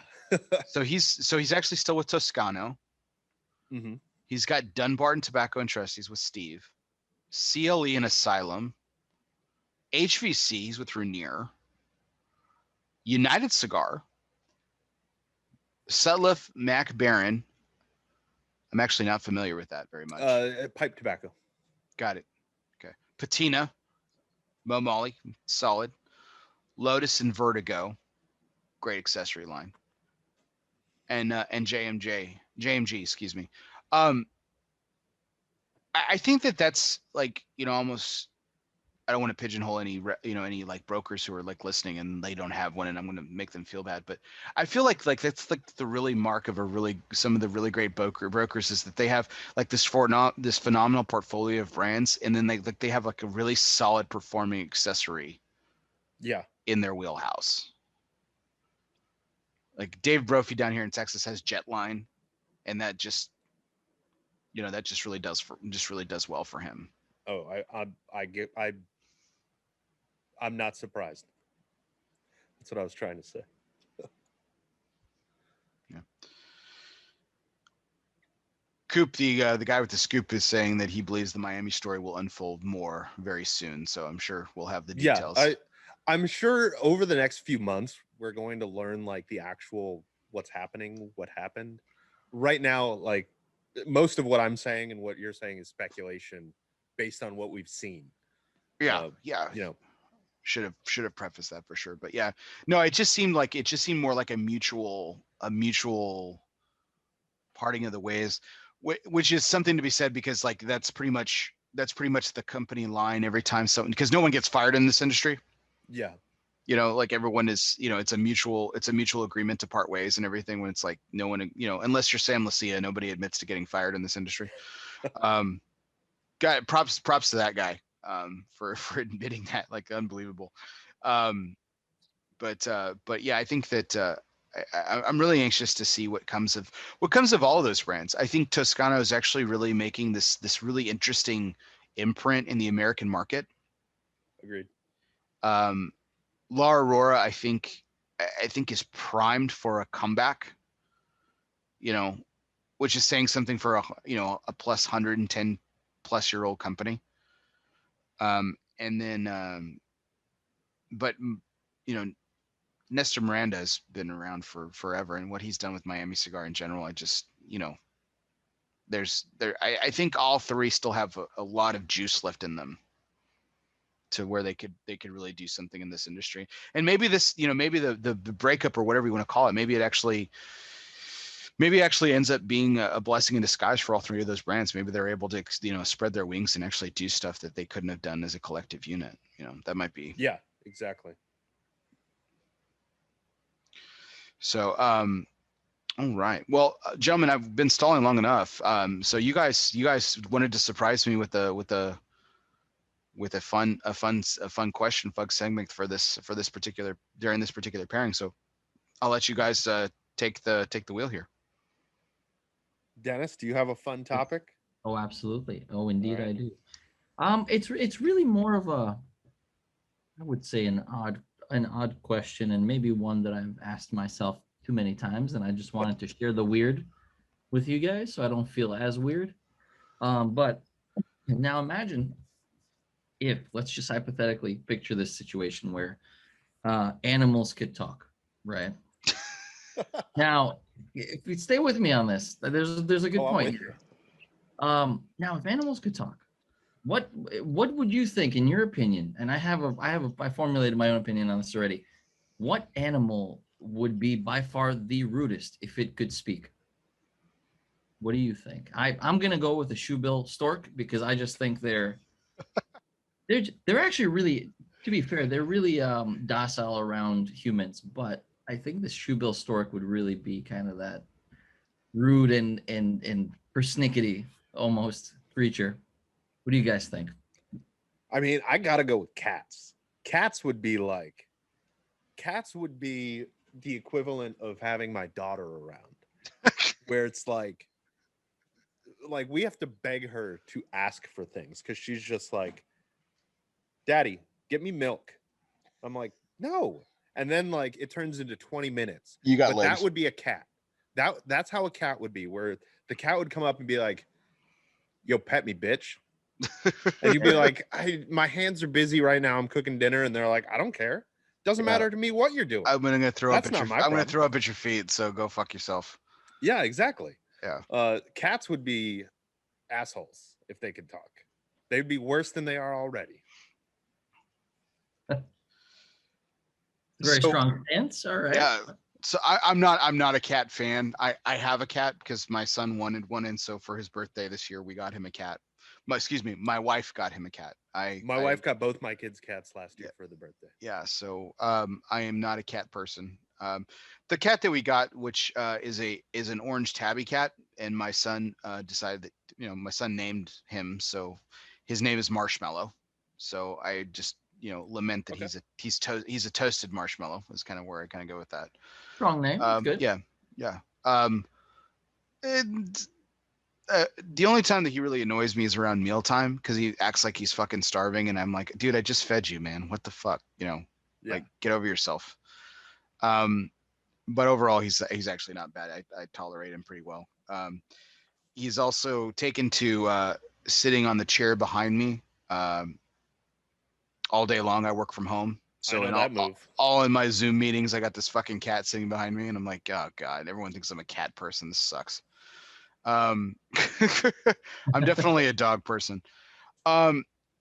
So as everyone knows, my wife's a zookeeper, and so we're starting to really build this menagerie in my house. So we've got, we lost my dog back in September. We have another dog that we've had since my wife and I's first anniversary, wedding anniversary. We got Nutmeg, our other dog, and then we have Marshmallow the cat. We have a tortoise named Xander. Short for Alexander because he's a Russian tortoise. Of course. And I just we went. I couldn't name him Nicholas. I just I was like, well, just Alexander. Is the way. So Alexander the Taurus, and then recently, back in September, we actually got chickens. So we have chickens. Wow. Yeah, we have chickens in our house. So not in our house now. They're actually out in the backyard, and there's 5 of them, and one of them unfortunately ended up being a rooster, which technically speaking, and I'm saying this publicly, but I shouldn't, but technically speaking, we're not allowed legally to have a rooster in our city limits. Luckily, I have some very accommodating neighbors, and he doesn't crow too much, so he's not that big of a deal. But I have 4 laying chickens, and they've all started to lay, so that's really good. So we're actually, I won't have to buy eggs. Wow. Which is fantastic. That's awesome, man. I know that just really excites Tripp, because I know him and Coop just love eggs, more than life itself. Exactly. But it was interesting that, because I said, well, what are we going to do with the rooster's name is Francis? What are we going to do with Francis? And my wife's like, well, we can keep him. We're trying to get him donated actually to the zoo, which would be great. But if not, and I said, well, she's like, well, what we just need to watch out for is how aggressive he is. And I said, well, what do we need to watch out for? And she's like, well, if he starts like just really getting really aggressive. I was like, well, what does that look like? She's like, listen, honey, you don't understand. Chickens are rapists. And I was like, I'm sorry. Like, I mean, she just like out of nowhere just came out with that. I was like, what? Like, she's like, oh, like it'll be bad. Like there'll be feathers missing off of their head and back. And yeah. Oh my God. Yeah. Like just apparently just roosters are just awful, awful, awful animals, apparently, just huge assholes. So, I mean, to Dennis's question, I guess my from my recent learning experience, I would have to say a rooster. I mean, because apparently they're just rapists. So that seems pretty rude. I mean, that just seems, I mean, that's just over the top bad. I mean, if you'd asked me before, I learned this from my wife a few weeks ago. I'd have to say, like, cats definitely is up there. But like a really rude animal, like, just seems to me like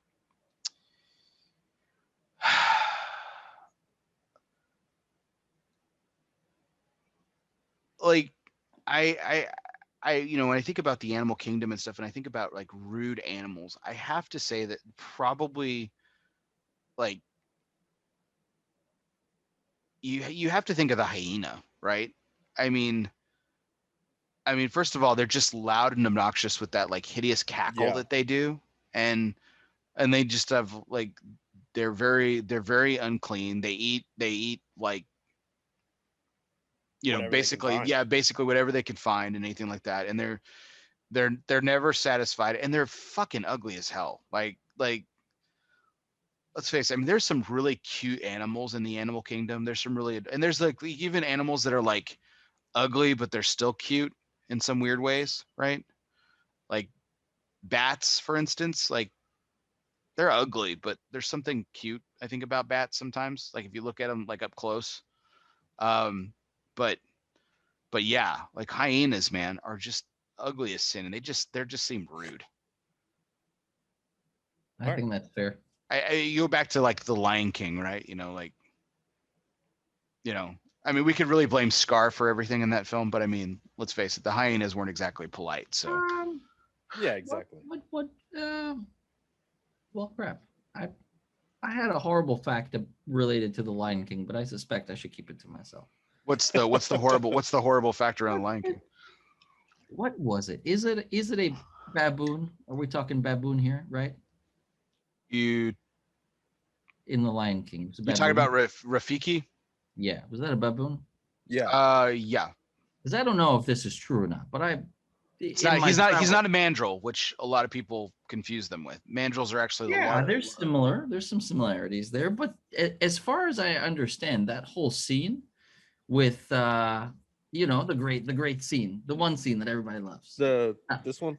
Not to ruin it for all those cool cats that haven't seen it, but it seems like in real life, in the real world, they actually do steal cubs, and they drop them to their deaths. Real thing. Nice. So I still remember I saw it for the I still do it. It still annoys the shit out of my sister. We're fucking, she's over 40 now and I'm 37 and over the years we've still happened to watch The Lion King every once in a while and every time when he cracks that coconut or whatever in the opening scene over his head, and every time he cracks it, I do this grunt sound like ah, and she hates me for it. She just thinks it's the most like deplorable thing in the world, and That's awesome. it's the most comical thing I can do. Like, it just true little brother fashion, just annoy the shit out of her with it. It's hilarious. But that's when I think of The Lion King and think of Rafiki, I always think of that opening scene and like me annoying the shit out of my sister with it. It's really funny. But that's the shoebill stork. That's an interesting. I had to Google it. I'd never seen one before. oh, now you'll never unsee it when you go to sleep. Yeah, tonight, that's an ugly bird. that thing will be watching you in your sleep. Apparently, Joe D really hates cats. Wow. All right. Oh yeah, I'm not the big. Holy crap! I just googled shoebill stork. My word. Yeah. That's Okay. not a pretty animal, dude. Yeah, it does seem quite rude. I feel like this thing would steal a cab from me in New York, right? Yeah, for sure, man. For sure.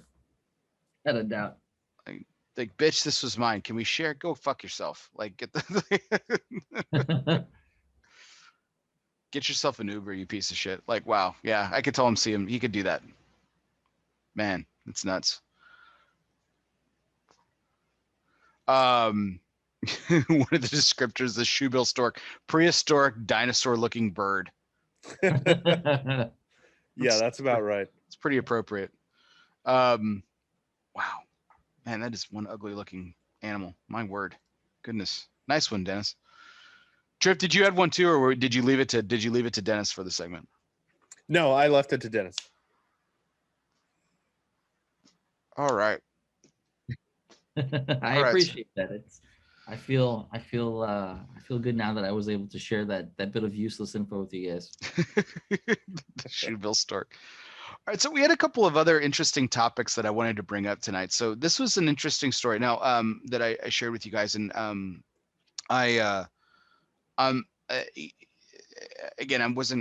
I had one quasi political comment at the top of the show, and I'm not really going to get political here, but it was a show that it was a story that came from the Daily Wire. Now I'm not necessarily a fan or a subscriber to the Daily Wire, nor do I not a fan of it. I mean, I'm just pretty indifferent towards it, but it was a story about the Muppets specifically. So Disney Plus, and they've done this in fairness. Disney itself has actually put a number of disclaimers on a number of different movies that they stream or shows that they stream, and the story revolves around the Muppets specifically. So when we talk about the Muppets, we're talking about Jim Henson, right? Kermit the Frog, Miss Piggy, things like that. And so the story talks about specifically, the headline is Kermit Cancelled. Disney slaps offensive content label on the Muppet Show. So actually, Disney has this disclaimer on a few of their streaming movies or shows that they have on Disney Plus. It says rather than remove this content, we acknowledge its harmful impact. And so rather than remove this content, we acknowledge its harmful impact, learn from it, and spark conversation to create a more inclusive future together. Disney is committed to creating stories with inspirational and aspirational themes that reflect the rich diversity of the human experience around the globe. Okay. So said in the mail, the warning is believed to refer to Muppet characters. Okay. This is the Daily Wire's assumption, right? That the warning is specifically to refer to specific Muppet characters that designed as stereotypes of Native Americans, Arabs, and East Asians. So I wanted to get y'all's thoughts on this specifically. You know, and you guys can take it any direction that you want specifically, but the Muppets being offensive. I wanted to get y'all's thoughts. Like, do you feel like this is 2021 now, and so there's a lot of things that, we grew up as kids that would be a quote unquote offensive to. I mean, I grew up with the Muppets, right? For instance. Yeah. There's a couple of other shows inside of Disney. This warning also comes with Peter Pan, and a couple of other. Dumbo is another one that this warning comes on. And a lot of the ratings associated with movies that we grew up on, kids, carry a higher rating, specifically, and this kind of brings us in full circle because of the three of us and our association. Tobacco use. Oh yeah, is that we see a lot of tobacco use in old Disney movies, including everything, and so anyway, wanted to get your thoughts on the Muppets and other shows that we grew up on, or historically significant to Disney, that are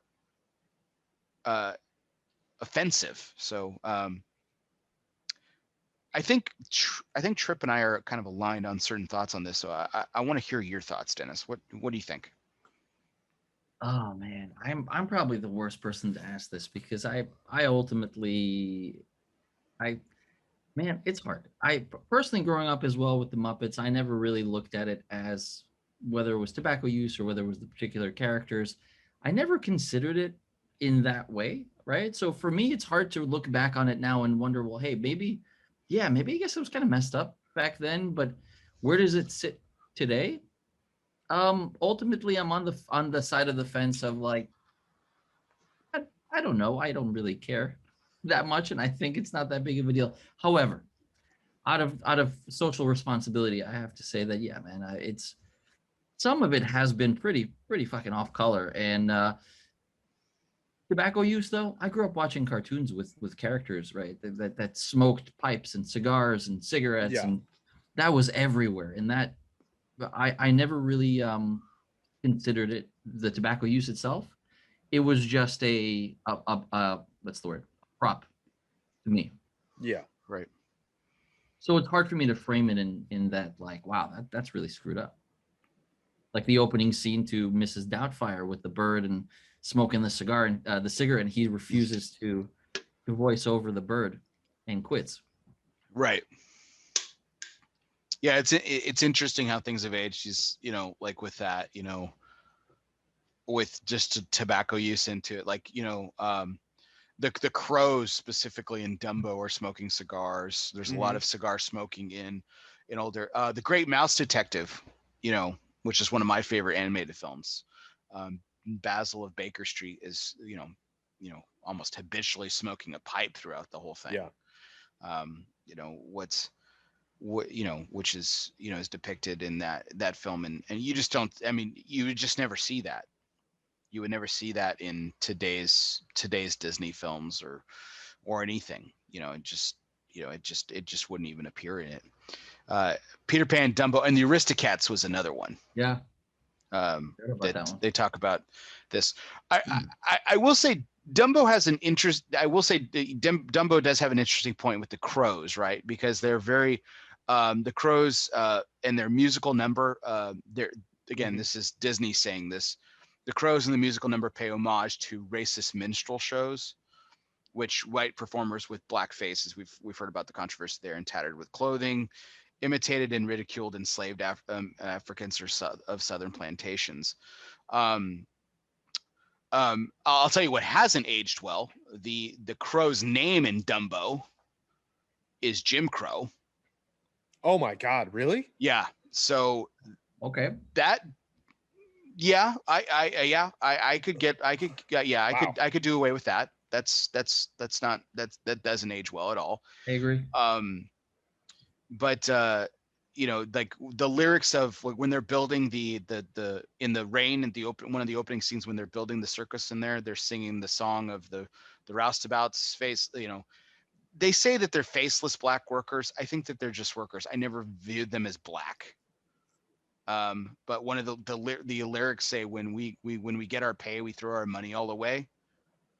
That's actually in the song. And I'm like, again, I just don't, when I see that scene, I actually went back when I read the story, I queued it up because I have Disney Plus. I queued it up and I watched it and I was like, I didn't think it then. I still don't think, I don't view them as black. Like they're just workers. So I think that's people kind of reading into something that just isn't there.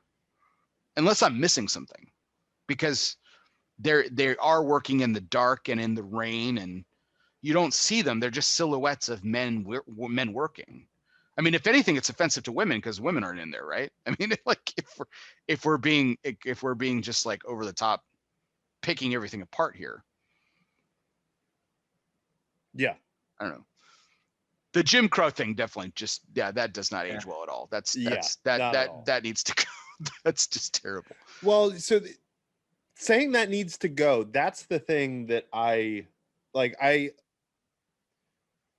mankind evolves and has constantly evolved and will always evolve. And as we evolve, we, you know, our retrospective on what we've done changes. Like in the 50s, it was perfectly fine to make black people use a different sink because we didn't want them using the white sink. That's not okay anymore. That it shouldn't have ever been okay, but we realize that now as a culture. And I think that changing art to align with modern culture is dangerous. So I mean, I'm in full support of like just putting warnings on stuff like this so that people know like this, we realize this looks bad. Yeah. This did not age well. We're not happy with what was done in the past. Yeah. But you know, changing it I think is worse. Because that's not just acknowledging that views of the past were wrong. Mm-hmm. That's saying that, you know, we should just pretend those views never existed.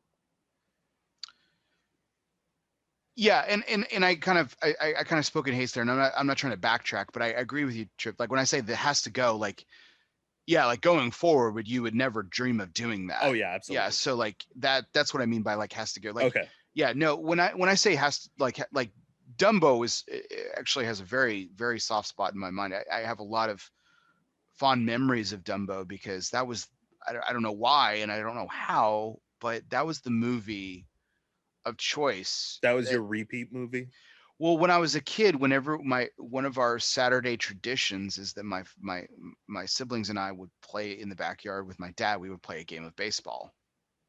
And then we would come in that night and my father would cook dinner for us and we would watch Dumbo. And so it has a very, you know, nostalgic feel to me. Yeah. You know, and I cherish that. And when I showed my son that movie, you know, my youngest son has no idea what's going on. He's one. But when I showed my son that movie, I never, you know, again, I never had any inkling to tell him about anything. Like I mean, I think the weird, I wouldn't even say it's offensive. The weirdest part of the Dumbo movie is the kind of the drunken, you know, acid trip that he goes on. Oh yeah. That's a little weird. It was weird then. I mean, I didn't understand the context of it. I didn't like it then because it was just weird. I still don't like it now because it's weird. You know, just odd. And, you know, it just, yeah, it was just interesting. But I mean, I think first of all, I don't know what's offensive about the Muppets. To go back to the main point of this. I haven't watched the Muppets in long enough that I have no idea what could possibly be offensive from it. Yeah, maybe it's that they misrepresented Swedes. Yeah, the Swedish chef. Yeah, I don't get what's offensive about the Muppets. I mean, I think Miss Piggy's annoying and she's a little abrasive, but I mean, what is that? How is that offensive? You know, like, I just don't understand that. I mean, Jim Henson brought a lot of characters to life for a lot of children in his lifetime, Yeah. and I just think I think it shits on the creative talent that he was. And I don't think that, I mean, I didn't know the man personally, and I haven't done extensive research on the man, but I just don't think that, like, in his creative process, I don't think he ever wanted to put down any people. I think he wanted to bring a creative beings to life in a way that was relatable to children. And I don't know, maybe I'm just idealistic in that sense. The Peter Pan thing is interesting because they talk about warning it's stereotypes about how Native Americans are depicted in that. So I have an interesting perspective on this. I happen to be Native American, and so the quote unquote Indians, which I do have a problem with that word, but the Indians inside the Peter Pan are, have the stereotypical headdress, and they're beating on war drums and teepees. Yeah. And this is my take on this. Your Fumar take, would you say? What's that? Yes, Fumar yes, take, my maybe? Fumar take. Yes, this is my Fumar take on it. And they were smoking their peace pipes with it too, yeah, which is also right. Kind of goes in line with it. I don't. There were Native American tribes that were reminiscent of those practices. Mm-hmm. There were Native Americans that lived in teepees, that had wigwams, that had the feathered headdresses, that beat on drums, and so I don't think that's inaccurate to say that all Native American people are like this. Then yes, but that's not what Peter Pan is saying. That's not what Disney is saying. They're saying that there's these again, if you want to get picky with something, there's these Indians that are living in Neverland, and this is what they're depicted as. I don't find that offensive in the slightest.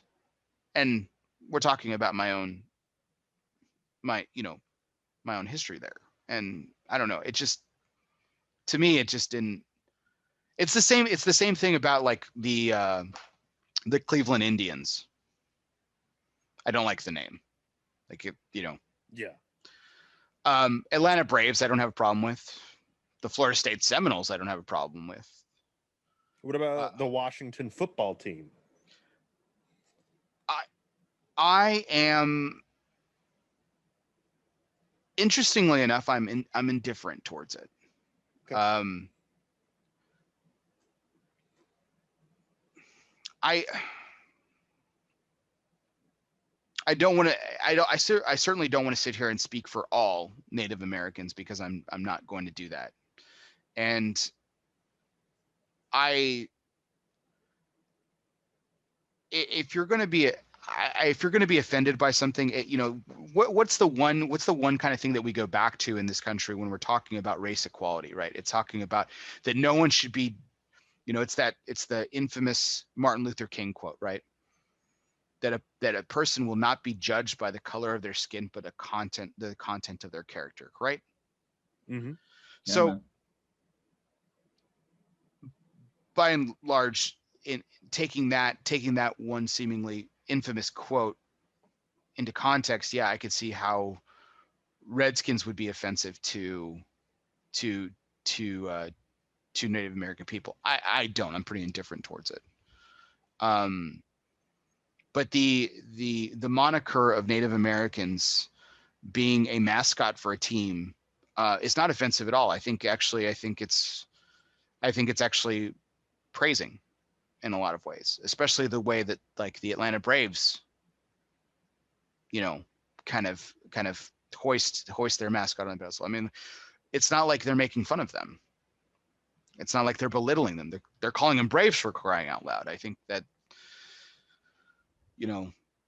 that's interesting. I mean, the Florida State University has actually gotten permission from the tribe to actually use the name. So, and their mascot, which is actually adorned in traditional Seminole dress. So it's very much legitimate, right? So I think it's just interesting. Where I thought you and I would align on this particular subject was, I think it has to do with, because you and I are both parents, right? Yeah. I think it has to do with educating our children. And I think it's the parents' responsibility to point out things that are okay and things that are not, and things that have historical context to which they are. Like that's where I have a I problem agree. with this kind of cancel culture that we're in the midst of. Like where you took exception to the way I mischaracterized myself, and I apologize. Where I was saying like, oh, just get rid of it. And that's not what I was saying, and that's the way you took it. And I'm with you in that. You to delete art or to edit art because it doesn't age well is a disservice to history. Yeah, exactly my feelings. Um, my feeling precisely on this is that when you ignore history, I'm a big historian, guys. I mean, when you fail to learn from history, you are doomed to repeat it. Yeah. It's cliche because it's true. That's right, man. Exactly. It is cliche because it's true. If you do not learn from the mistakes of the past, you are doomed to repeat it because you didn't learn from it. And yeah, and having cartoon characters, smoking cigars or doing things that are like we would consider mature or only only appropriate for adults in children's films. Yeah, it's an interesting discussion that I get to have with my sons. Yeah, exactly. But my 5-year-old knows that he knows not to touch my lighters because he knows that they're fire. He knows not to touch my cutters because they're sharp. He knows not to touch my, as he calls them, cigars, because they're daddy's cigars and they're for grown-ups. I mean, my son pushes the envelope on a lot of things, and he pushes the envelope and limits on a lot of things. But those are some things that I've taught him, and they sink in. They're clear to him. Yeah, exactly. So I don't understand why we as parents can't teach our children the same thing about the films that we enjoyed as children. I mean, I think that's why I prefer the warnings over the editing, is that the warnings acknowledge that this may not have aged well, but it gives us the opportunity to explain that to our children, to explain why things have changed, why this view was different in the past, and educate them.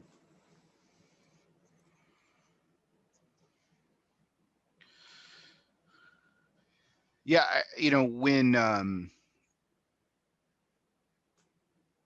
because my dad and I actually spoke about this a long time ago, because speaking of Matt Ty from a moment ago, we were joking about his affinity for not liking John Wayne. I grew up on John Wayne. That's what all the westerns. I watched a lot of westerns with my dad, and I remember actually asking him at one point, how come there, even in post civil, because I understood that even as a young teenager or even as a young kid, even at 10 years old, I understood the context of the Civil War and how slavery ended, right?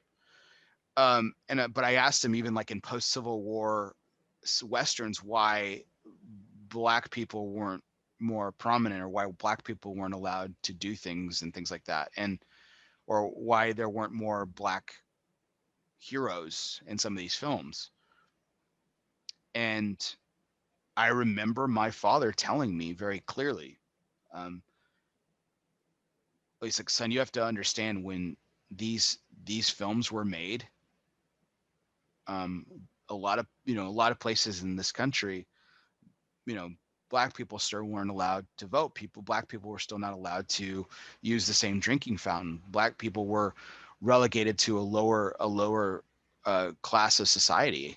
And he's like, it's like, and he said it's not right. And things have changed a lot since then. But that's why even in films and even in post-Civil War films, black people weren't treated as equal because they weren't considered equal at the time. Yeah. And I remember my father teaching me that, and it stuck with me. I'm 37 years old, and I remember that conversation still. And so I think it's important for us as parents to teach our children the historical context of everything, not just the what I call the highlight history reel. Like, oh, going back to the American Revolution, no taxation without representation. A lot of people don't realize that the American colonies were actually taxed far less than people who lived on the island of Great Britain. Yeah. Significantly so, actually. That doesn't age well because we talk about, like we fought for our rights and we won our freedom, and that's great. Rah, rah, America. Yeah, that's fantastic. We wouldn't be here without our founding fathers, staking their inalienable rights, right? Proclaiming their inalienable rights. So, to say that the Civil War was entirely about freeing the slaves is also historically inaccurate as well. To say that when the Union won and slaves were freed with the 13th Amendment is also historically inaccurate. By proclamation, they were free. They were no longer enslaved people. That's correct. Did they suddenly become, normal members of society? No. And, that's also inaccurate as well. But I think it's just the highlight reel of history, that we were taught as children is also, that goes back to education. That's the true travesty of it and the true tragic nature of this.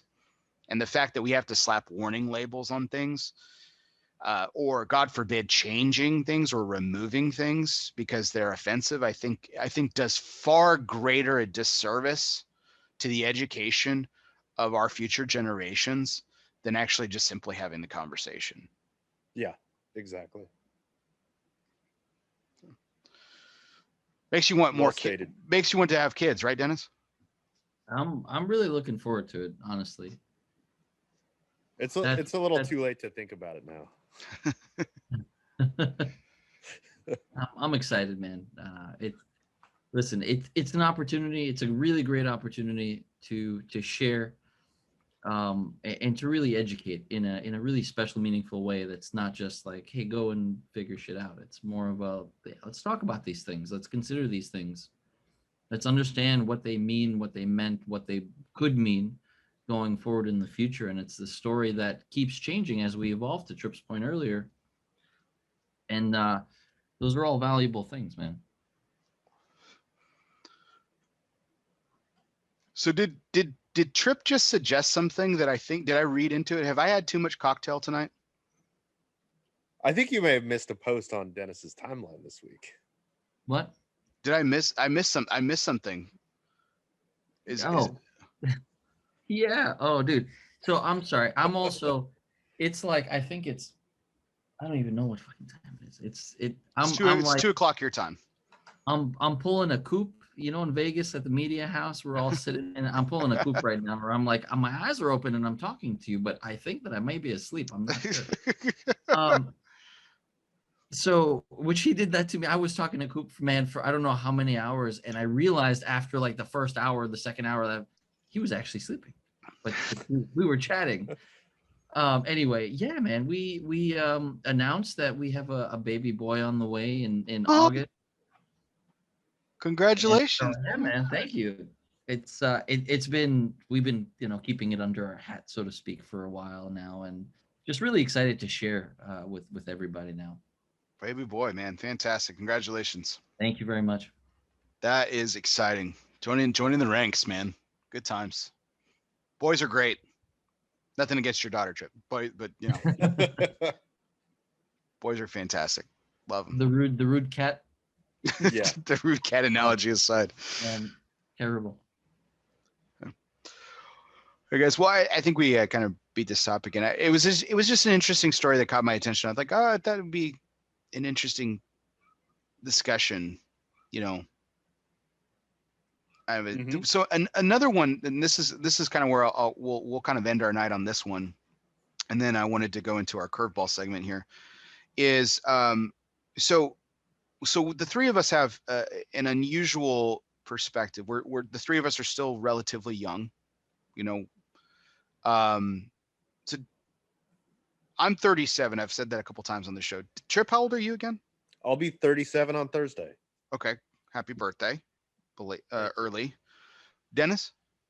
32, but I feel like I'm a solid 53. So got that going for me. All right, so we were all obviously comprehensive beings at the time of when 9/11 happens. Yes. So when 9/11 happened, which is 20 years ago this year. So Dennis was 12. He was the youngest. Tripp and I was a senior in high school. Tripp, I guess you were a junior in high school. And I mean, but we were old enough to probably all remember where we were on September 11th when everything happened. And so at the time and for the last 20 years up until a few weeks ago, or even I guess before 2020, I guess COVID kind of falls into this, like the COVID era is probably the most significant event in our lifetime. 9/11, 1A, 1B, I guess would probably be it. Yeah. But then on January 6th, another event transpired that was historically significant, and that was the riots on Capitol Hill, right? And I really don't want to get too political on this. Just like from a historical standpoint and historical context, like unprecedented is a word that's gotten thrown around a lot the last 12 months. Like it's chump change, but I mean we really are living in a very interesting time. But I think historically speaking, from an event perspective, single day, whatever you want to call it, 9/11, and for us on January 6th with the Capitol riots, for the three of us sitting here, two of the most significant historical events in our lifetimes for single day. Absolutely. So I thought it would be interesting to just kind of reflect on where you were, what you remember of September 11th, and then contextually speaking, where you were on January 6th when the Capitol riots occurred. Like, so Dennis, since you were the youngest at 12 years old, what do you recall from September 11th? Where were you? What were you doing? What were your feelings as a young teenager? So I was in middle school, and I was in computer class. Back then, computer class meant you learned how to type properly. Mavis Beacon typing, I believe it was called. Yeah, the old Mavis Beacon. It's a classic. So yeah, doing that, and so we got the news, and it was really confusing. I was in school in Brooklyn at the time, and really I had no clue what was going on until all the parents had to show up and pick up the kids, and I went home and finally saw the news and heard the news, and it still didn't really register because I think it was just the perspective and also my age. I kind of couldn't grasp the concept of what was happening. And I don't know what it was, but I will never forget, man. I was home and I played the game called Grind Session, a little old skateboarding game for PlayStation 1. Is how I spend my afternoon, kind of disconnected, pushed off to the side, sort of, my parents, I guess, maybe trying to keep what was happening more or less away from me in that sense. And it took a while, man. It took definitely at least a couple of days to really fully grasp everything and to let it really settle in. Wow. But no, my father was working close to Manhattan, so he actually saw what was happening as it happened. I did not see. I know some kids in other schools actually saw what was happening, and I can't imagine how awful that must have been.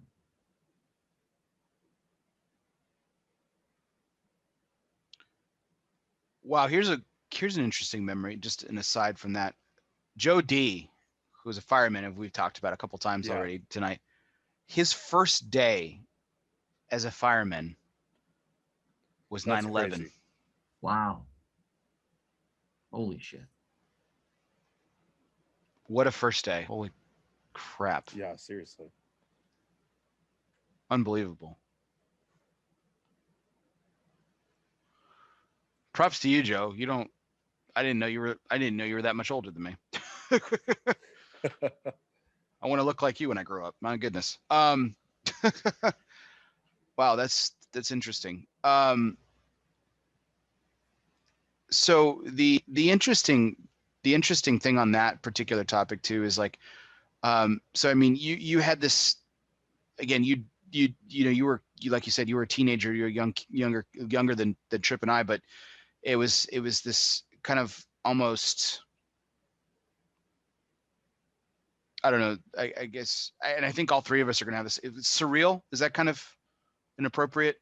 I think even beyond surreal, I think for me to say it was surreal at the time, I'd have to acknowledge that I was really understanding what was happening, and it was just it was so crazy. That was the thing. It Yeah. hit so hard in this crazy way that this unthinkable thing could happen and is happening. That surreal was my feeling after, but in the moment, I think it was just some dissociative chaos that was happening. Trip, where were you? Do you remember? Oh, of course. I was actually in computer science class, funnily enough, Dennis. I was in computer Origin science story. class. I'm trying to remember my teacher's name. I don't remember his name. I remember exactly what he looked like. He had a goatee and glasses and short, spiky hair. And we were learning to use, like, I believe it was Microsoft Front Page that month or whatever. And we had learned like Front Page and what's PowerPoint and a couple other things like that. And I remember we walked into class, we sat down, and like maybe 5 minutes later, the teacher said, "My brother just messaged me on AOL Instant Messenger and said he works at the World Trade Center and he said a plane crashed into it." And we were like, "What? That's so weird." And I still remember in my mind it was a Cessna or something like that, some small, personal transportation style plane had crashed. And then we all went to CNN or Fox News or Yahoo News or something like that. Every single person in the class, we were all sitting in front of a computer with the internet, and we all pulled up the news and like refreshed the page over and over again, live reading about what was happening. At the time, obviously, you didn't really have live video on the internet.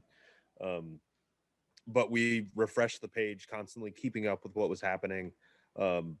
I remember then the bell rang and we went to math class, and a kid came in right before math class started, and he was like, the second plane hit while we were still in computer science, and then in math class, right as it started, a kid came in and he's like, "A plane just hit the Pentagon. Like, it's a big deal. We're under attack." And the math teacher's like, "Unless the plane hits this school, we're not stopping math class." And we did math class, and then the next period they basically came on over the intercom and said like, "School is..." Uh-oh, my video just froze. Let me fix that. It's my camera keeps crashing. So after that period, we like they came on over the intercom and basically said, if you want to continue doing school, you can. If you drove to school, you can go home. If you need a bus, you can stay here until the end of the day. And they basically set up we had like these big TVs in all of the presentation rooms, which I feel like never got used outside of this. But we had all of these. It was it was, I think it was the first year the school had been opened because they built a new school. And they had all these big presentation rooms with huge projection TVs. And we spent the rest of the day watching the news. And I remember like for days afterward, I would get home from school and just watch TV all day, trying to understand what was happening. it was very scary for me, especially because man, some of the kids that I went to school with, I grew up in Connecticut, so I was in Connecticut when this happened, and a lot of people, we were about an hour and a half from New York City, and a lot of people who I knew, their parents worked in New York. I know two people, or I knew two people, I guess, whose parents were killed. One of them worked there. One of them was a fireman who was getting people out. My girlfriend at the time, her father was, I don't know what his position was, but he was pretty high up, like at the Red Cross, and ended up spending 2 months going to New York every day. He would be home on Saturday and Sunday, and for the whole week he was staying in New York doing cleanup and rescue and stuff like that. It was a scary time, man. And I was thinking, I remember for weeks afterwards, there were military planes flying overhead all the time. I don't know if they were on patrol or what. And I remember it always freaking me out that like they're attacking now. We're at war. It was a very scary time for me as a 17-year-old. Holy shit, you were 17? Damn. Yeah. Yeah, I was 18, 17, almost, yeah, 17, and then turning 18. So I was a senior in high school. Interestingly enough, 2 months later in November, I flew overseas for the very first time to visit my sister who was studying abroad in London. So, Oh, that reminds me that I had a friend who was flying back from Ireland that day, and she got grounded in Canada, and we had no idea whether she was on one of those planes or not. oh god, it's terrifying. That was like before cell phones and everything too. Yeah, so, cell phones weren't really a thing, so we heard from her over AOL Instant Messenger like days later. Oh wow. So funnily enough, so the first plane crashed as I was walking into my living room. I had gotten dressed and I was ready for school. I was on my way out the door. I worked in our computer lab at my high school, so we all share that interesting, fun tidbit. And when the second plane crashed into it, I was actually at the computer lab at my high school, and I watched it on television when the second plane crashed into the second tower, and then and then of course subsequently then the plane into the Pentagon moments later as well. I remember it feeling very surreal. Like this isn't real. This is, and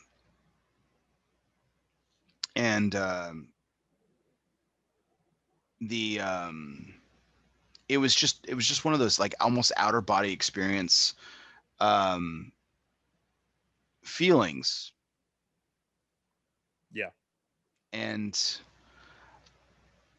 I was really just floored by the whole thing. And I remember going from class to class, and we stayed in school the whole day actually, but no one taught anything. We were just actually in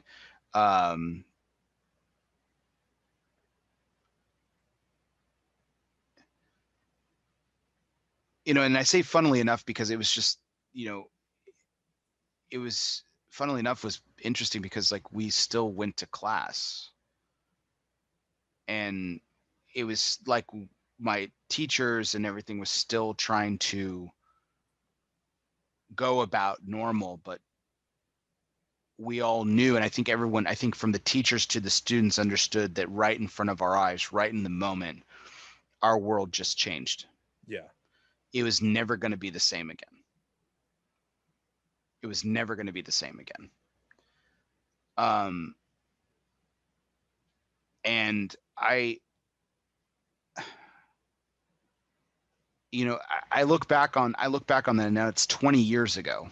I can't believe it's been 20 years, but I look back and it was 20 years ago. My experience in that moment was just still one like that. I'm still 20 years later, still trying to piece together like how like I emotionally dealt with that. And again, we were talking about being parents a moment ago, and I know that there's going to be that kind of like that defining moment in some point in my son's lives, right? You know, they're going to have that moment in their history where they're going to have that same thing. It's going to define their lives in the way that their generation is going to be forward and everything, like the way that September 11th was for us. And I, from a purely, you know, trying to be subjective about it from a purely academic standpoint, like I just wonder like how the next generation will deal with another event like that. You know, this is, you know, specifically, you know, like just considering like the week that we just had as a country and my entire state being crippled by a winter storm, and much of this country and your state as well too, Tripp. It's you know, I just don't remember, and maybe it's just different because our perspectives are different now, maybe, you know, but like I just don't remember that many things affecting my life like it hasn't since then.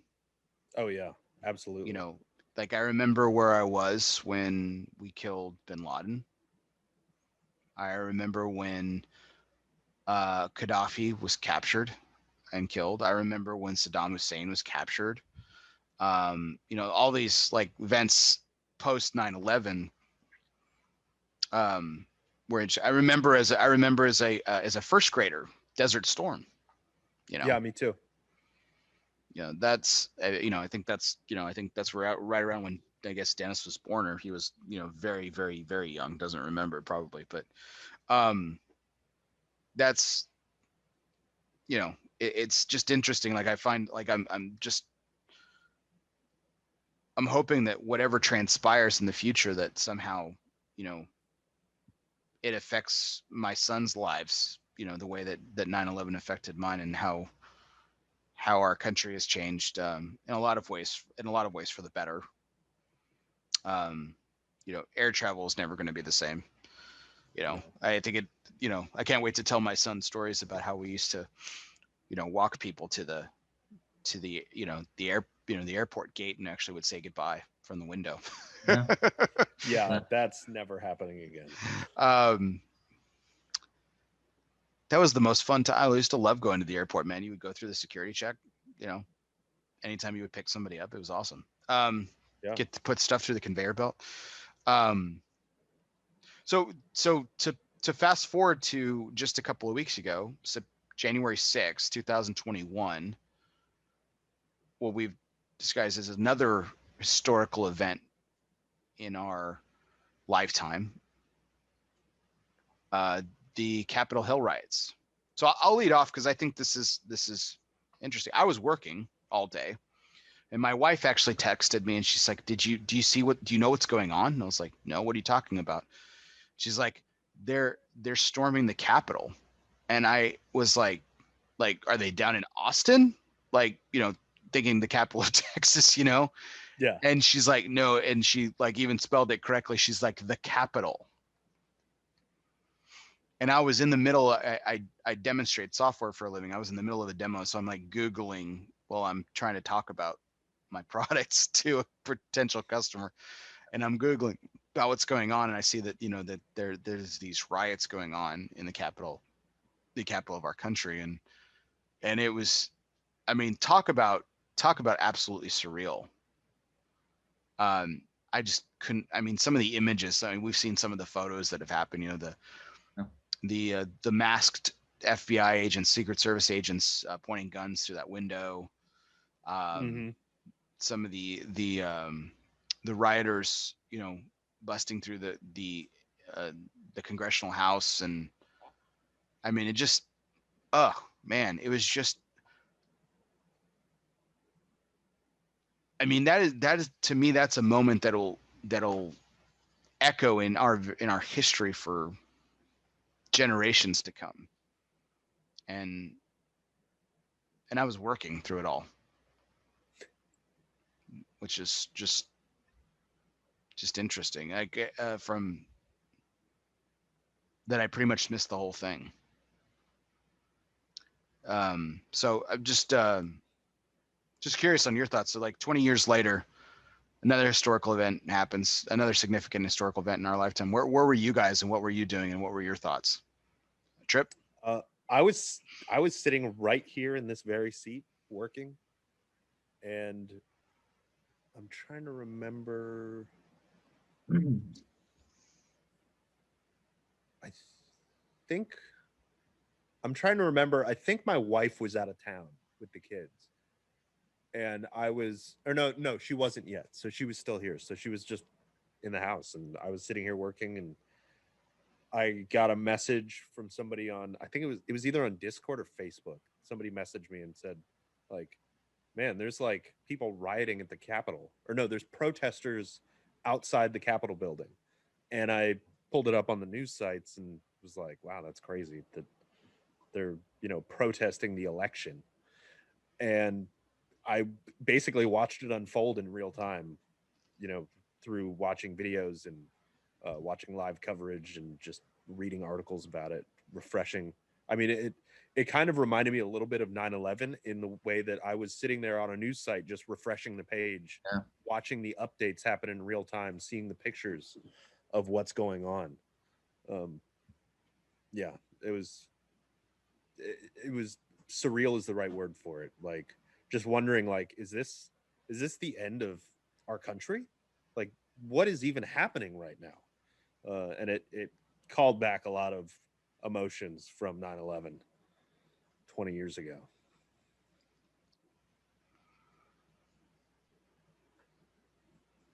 Dennis? Well, I was actually similar to Tripp. I was working, sitting here, and somebody at work on a work Slack posted saying something is happening now, just as it was starting to really kick off and news coverage started to pop up. And I remember actually speaking to a couple of my hacker buddies. They were like, "Yeah, we got this super feed." So I got the link to the super feed, and it was just every bit of coverage that existed, all tiled into one thing that I put up on the big TV, and was just running that and following it and watching it and kind of not sure, really, really nervous and uncertain of what would happen, not just there, but what impact that would have here for me where I am in New Jersey, and for everyone else all across the country as well, in their own cities, and of course what was happening out west at the same time. It was just nuts, man.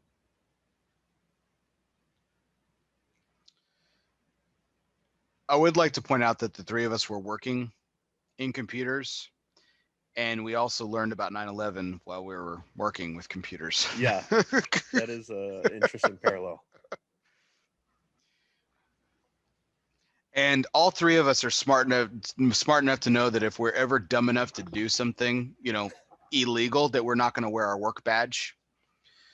Yeah, that's like for sure. That one guy. I just want to point out. Yeah, if you're gonna go do something, I would just say if you're gonna storm any capital, just take off your work badge before you do it. It's probably a good call. Anything that could probably actually identify you in any way.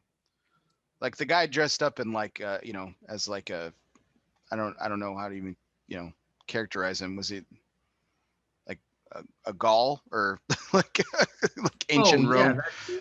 Yeah. I mean, I gotta say, some of the costumes were pretty interesting. Mm-hmm. But what an absolute, no joking aside, in all seriousness, what a horrific event. Horrific day for this country. I'm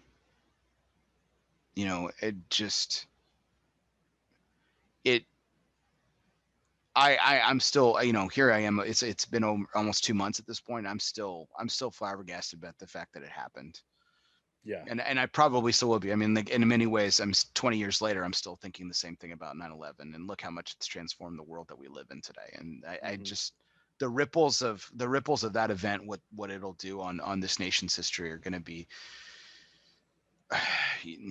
to put very lightly, interesting, but to put in a more major historical context, it's gonna shake up a lot of things in our the American fabric, the way that we govern and everything.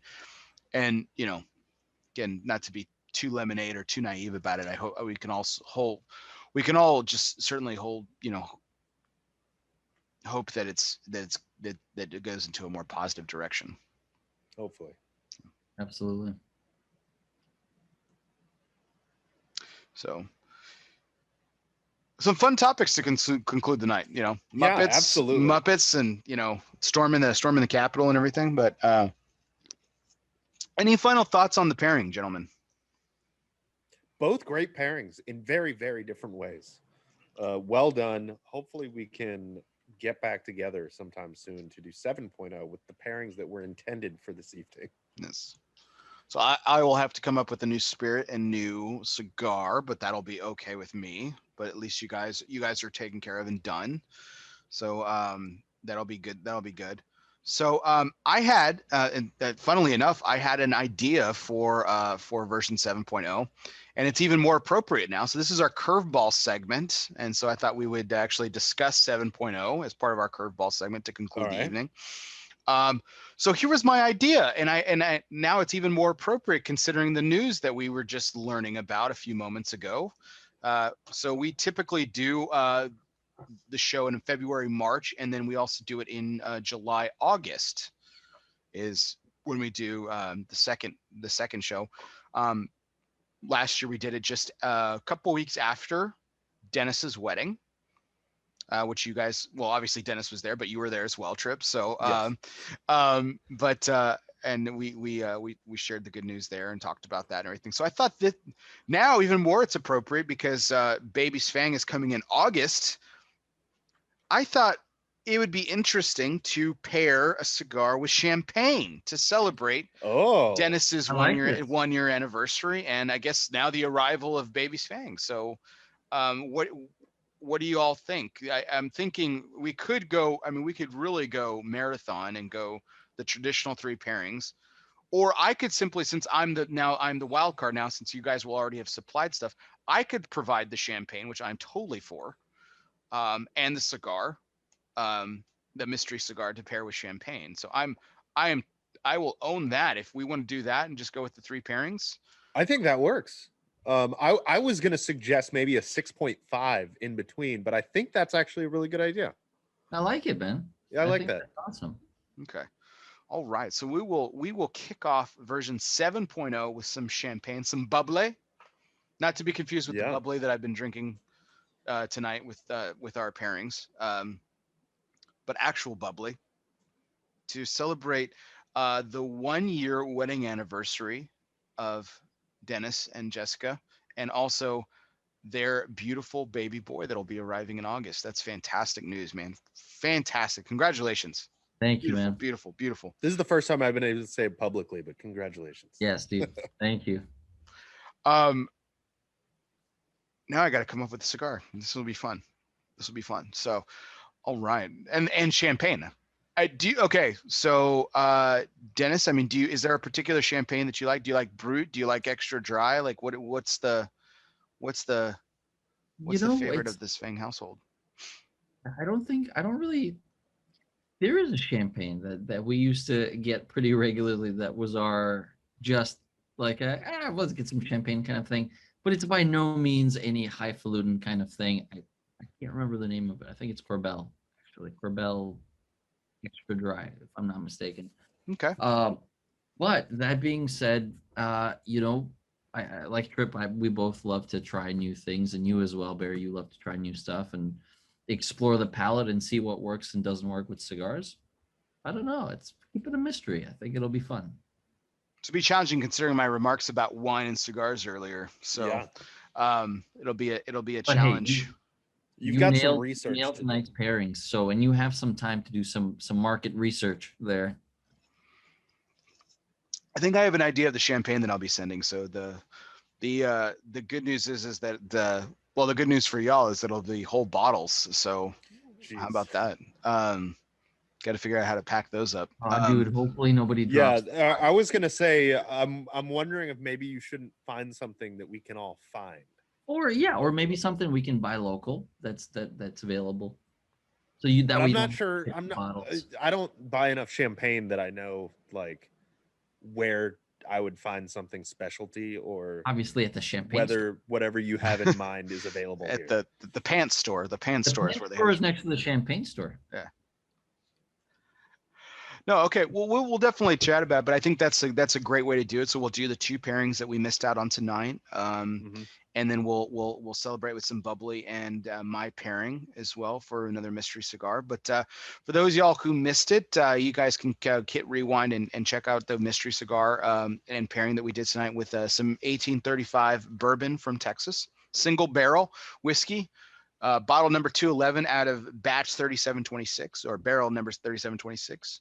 And 100 proof whiskey that paired really well with Fantastically. the Cro-Magnon Aquitaine EMH 5x56. Thank you, Matt Ty, not 5x60. Thank you, retailer, who messed that up for me. But that's all good. It's just Vitola. So I'm glad you guys enjoyed the pairings. Glad you guys could join me for this evening. What a fantastic version 6.0 that we put up tonight, guys. Really enjoyed it as always. Always one of my favorite shows. Love this. Love this tradition that we've built. This has been fantastic. Me too. It really has. It's always great to be on, man. Really Thank appreciate you for the invitation. Oh, always. Really appreciate the audience for tuning in, hanging with us into the wee hours as they've come to do with this particular show, and everyone out there as well. Really do appreciate all those likes, shares, and comments. Be sure to keep them coming. Check out ELOSOFUMAR's Facebook page for a calendar of upcoming guests, including next week, who will be on February, actually the last day of February, the 28th, because this is not a leap year. So February 28th, Mr. Justo Iroa, JRE Tobacco, will be my guest. Pete Johnson will be on the following week on March 7th. And then March 14th, we'll have Amanda McAuliffe of McAuliffe Cigars. So those are our upcoming guests, but check out some more upcoming guests on our ELOSOFUMAR page. Check out our YouTube channel as well, ELOSOFUMAR. Don't forget to download, subscribe, and review wherever you listen to podcasts, whether that be on Apple Podcasts, Spotify, Google Play, or Podbean, or wherever you listen to podcasts. Again, download, subscribe, and review. And if you already are a subscriber, please kindly unsubscribe. Please don't forget to resubscribe. That really helps my numbers and keeps helping me bring back incredible guests like the 2 gentlemen that we had this evening, Mr. Tripp Waldrop and Dennis Tsvang of Cigar Federation. So for everyone out there, this was take 157. It's in the books. I'm Bear Duplessis, live from the Alec Bradley Lone Star Studios of Euless, Texas. Guess what, everyone? We'll see you next time.